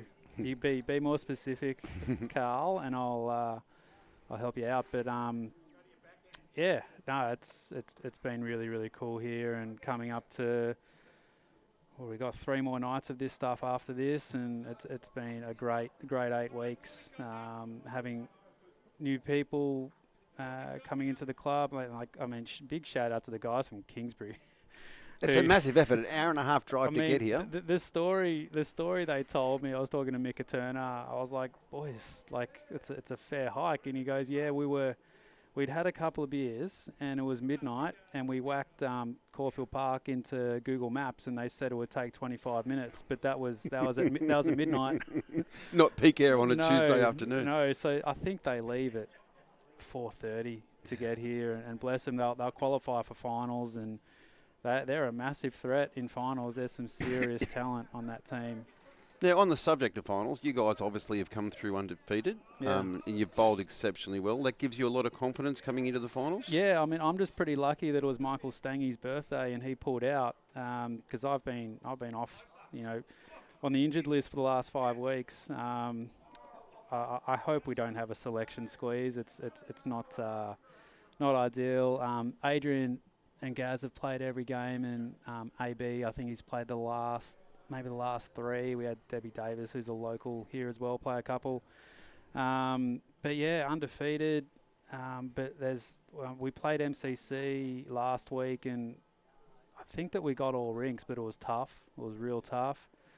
We played Kingsbury earlier on and got the better of them, but it was just one of those games where I was commentating that game, but the boys were just on like mad. But Caleb Shaw's an absolute gun. Just watching him do his business out there on the rink next door to us tonight, and Mick is great, and a few of the boys that have rotated through that Kingsbury team are good, and then there's the Caulfield Park team who just kind of got the night off tonight. We'll have to chase that one up, but they're all super players in our top side and second side, so they're well and truly up for it, and they've had some scalps. They knocked off Kingsbury, they almost knocked off MCC from memory, and they had a really tight tussle with us. So that's the top 4. I think that we'll play Kingsbury. They'll finish 4th. It's a cool format for next week as well. So it's sort of 2 short matches. So we'll play Kingsbury, and the prize for coming first at the end of the regular season is you get to choose the disciplines for the first game. Oh, okay. So what are you leaning towards at the moment? If it was up to you to choose. Probably pairs. Mm-hmm. I don't think we've lost a pairs game. Mind you, we haven't lost that many, but mind you, that said, tonight's format's worked fairly well. Obviously, you've got up 21-7 in the singles game, and just a score update in the triples. So Barney's currently leading St Kilda 15-2. There you go. But these guys, the metro area won't know too much about the Frankston boys, but these guys have been dominant in the Peninsula League for years. I played a couple games there this year on permit and got to know a few of them, but prior to this year they'd won 4 out of 5 premierships. Wow. And they've all been region side players and won the region events and everything. Like, they have just absolutely dominated that scene. it's no secret that getting them on a team with me is an absolute recruitment drive. But they've actually played here before once upon a time, two of the boys. So, trying to get them back home, it's, again, no secret. But they're absolute stars. I actually started my bowls at the same club with Gary, who's skipping now, and Michael Stangy, who's not playing. And I just learned a lot from them my first couple of years, and we've stayed close ever since. So it's always a privilege to play with them. Yeah, that's great. And in terms of coming up, getting ready now for the pennant season, do you miss playing on the outdoors, or you're really looking forward to having a season with your home game being under the dome? It's interesting. I played at Dandenong Club for 3 years before the stint at Middle Park, and just as their dome went up, and had a lot of success there. I think that I really enjoy playing on a carpet. I sort of went to Middle Park to really challenge myself on grass because I absolutely sucked on grass. But I think for us, yes, it's great that we've got this. But if we're going to do a bit more damage this season, we can't just rely on it. They've recently changed the conditions of play back, where the grand final host does not host. It's back on neutral, which really sucks for us. I actually love that rule. It's a bit of a fortress here, isn't it? Like it can be. It's I don't think they've lost. The first side haven't lost a home game here. Yeah. From last year, and if I go back to my time at Dandenong, we didn't lose a game in 3 years over there, and it can be a fortress. And as much as it's a beautiful surface to play on, it's such an advantage if you know it intricately. And but we need to get good at grass as well, and we sacrificed the grass green to build this, and I don't think anyone has any I don't think anyone's too worried about that, because from memory the grass here was awful. But yeah, we've got the pre-season to put in the yards over there and make it work, and season proper starts. No, it's too far away still, but I know it's been a very, very long off season, so I'm very much looking forward to it. I've played plenty of night pennant games here in winter, and it's definitely better playing under the dome. That's for sure. Yeah, no, it's even. You really are spoiled with the quality of the facilities you've got here. We are, and like we're very fortunate. I dare I say we're pretty privileged to have it, and we take a lot of pride in it. It's not just a place for us, and this is why running these events has been so good, just getting other clubs in and feet through the door, and being able to host the John Adams Winter Pennant Finals, and hopefully a whole lot of Sandbelt games. I think that we hosted Sandbelt Women's Triples Final last year, which the home side won. I think Martine was in that was a group great game, with Kamari and Nix. So look, we want this place open and people on it as much as possible, and having events like this and tournaments that we're going to have throughout the summer. We've got one that will be announced very shortly on the day after Grand Final Day, so for those that need a quick sober up, that'll definitely help, and having an ARM event as well the following weekend. So any changes to the COP, I agree or disagree with. I can't believe that they went back on that decision about Grand Final hosting. I thought that it was such a reward to be first team across the line and into the Grand Final. I completely understood why they changed it initially, and I completely don't understand why they've changed it back, because it doesn't guarantee you anything, and the experience that I had last year proved that, where we went to Brighton and got it done.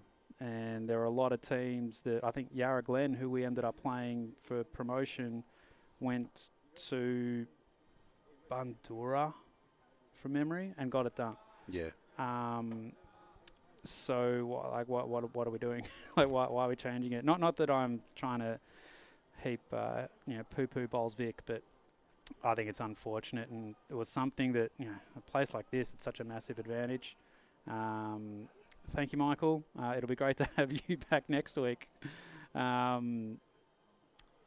So that's the one condition of play that I think I wouldn't have changed it. I do like the longer break over Christmas, having that extra week, which just makes sense to me. I don't know why we came back so early before that, but I don't know. I haven't.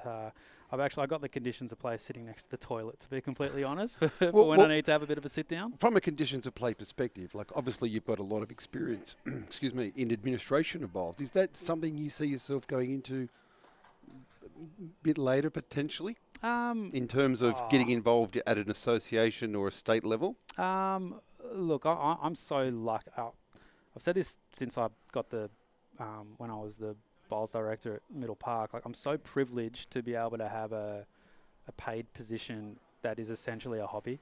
I forever have worked in jobs where I'm serving others. So I'm a primary school teacher. I'm one email away from being a qualified counsellor.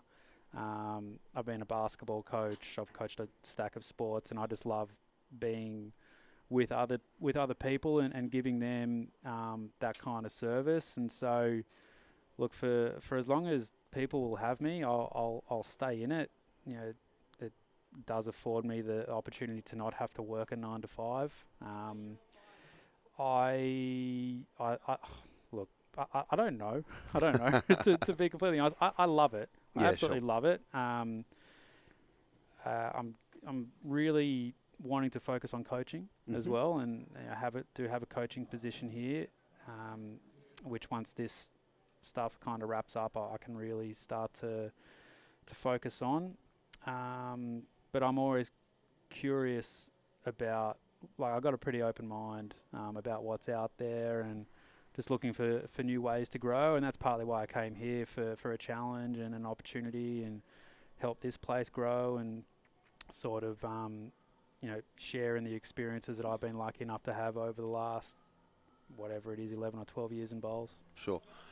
During the broadcast earlier, Phil and I talked about the Commonwealth Games just winding up. Obviously, 31 countries, 200 athletes.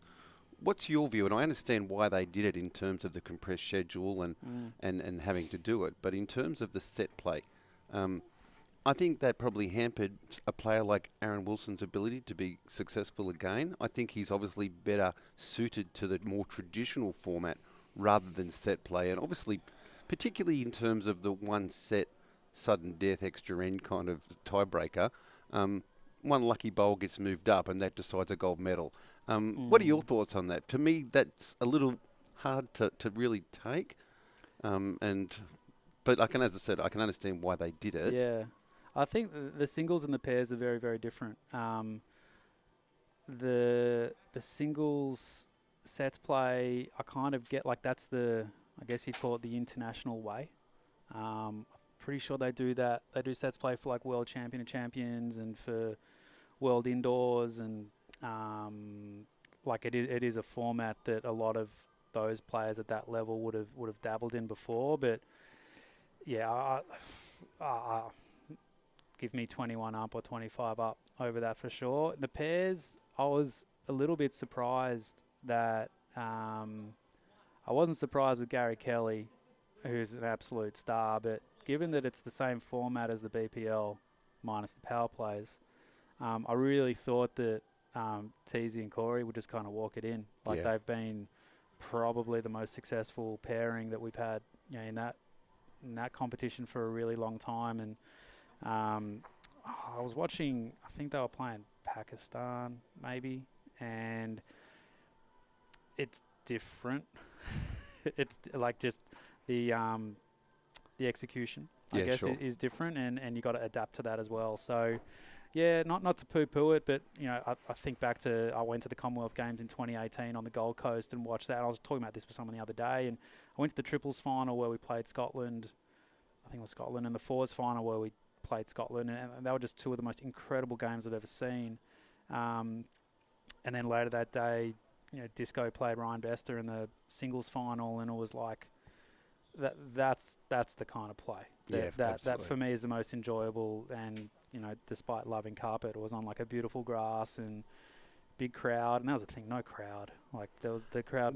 Phil and I were talking about that. Yeah. It was very disappointing to see all Yeah. the empty seats there. Yeah, it was.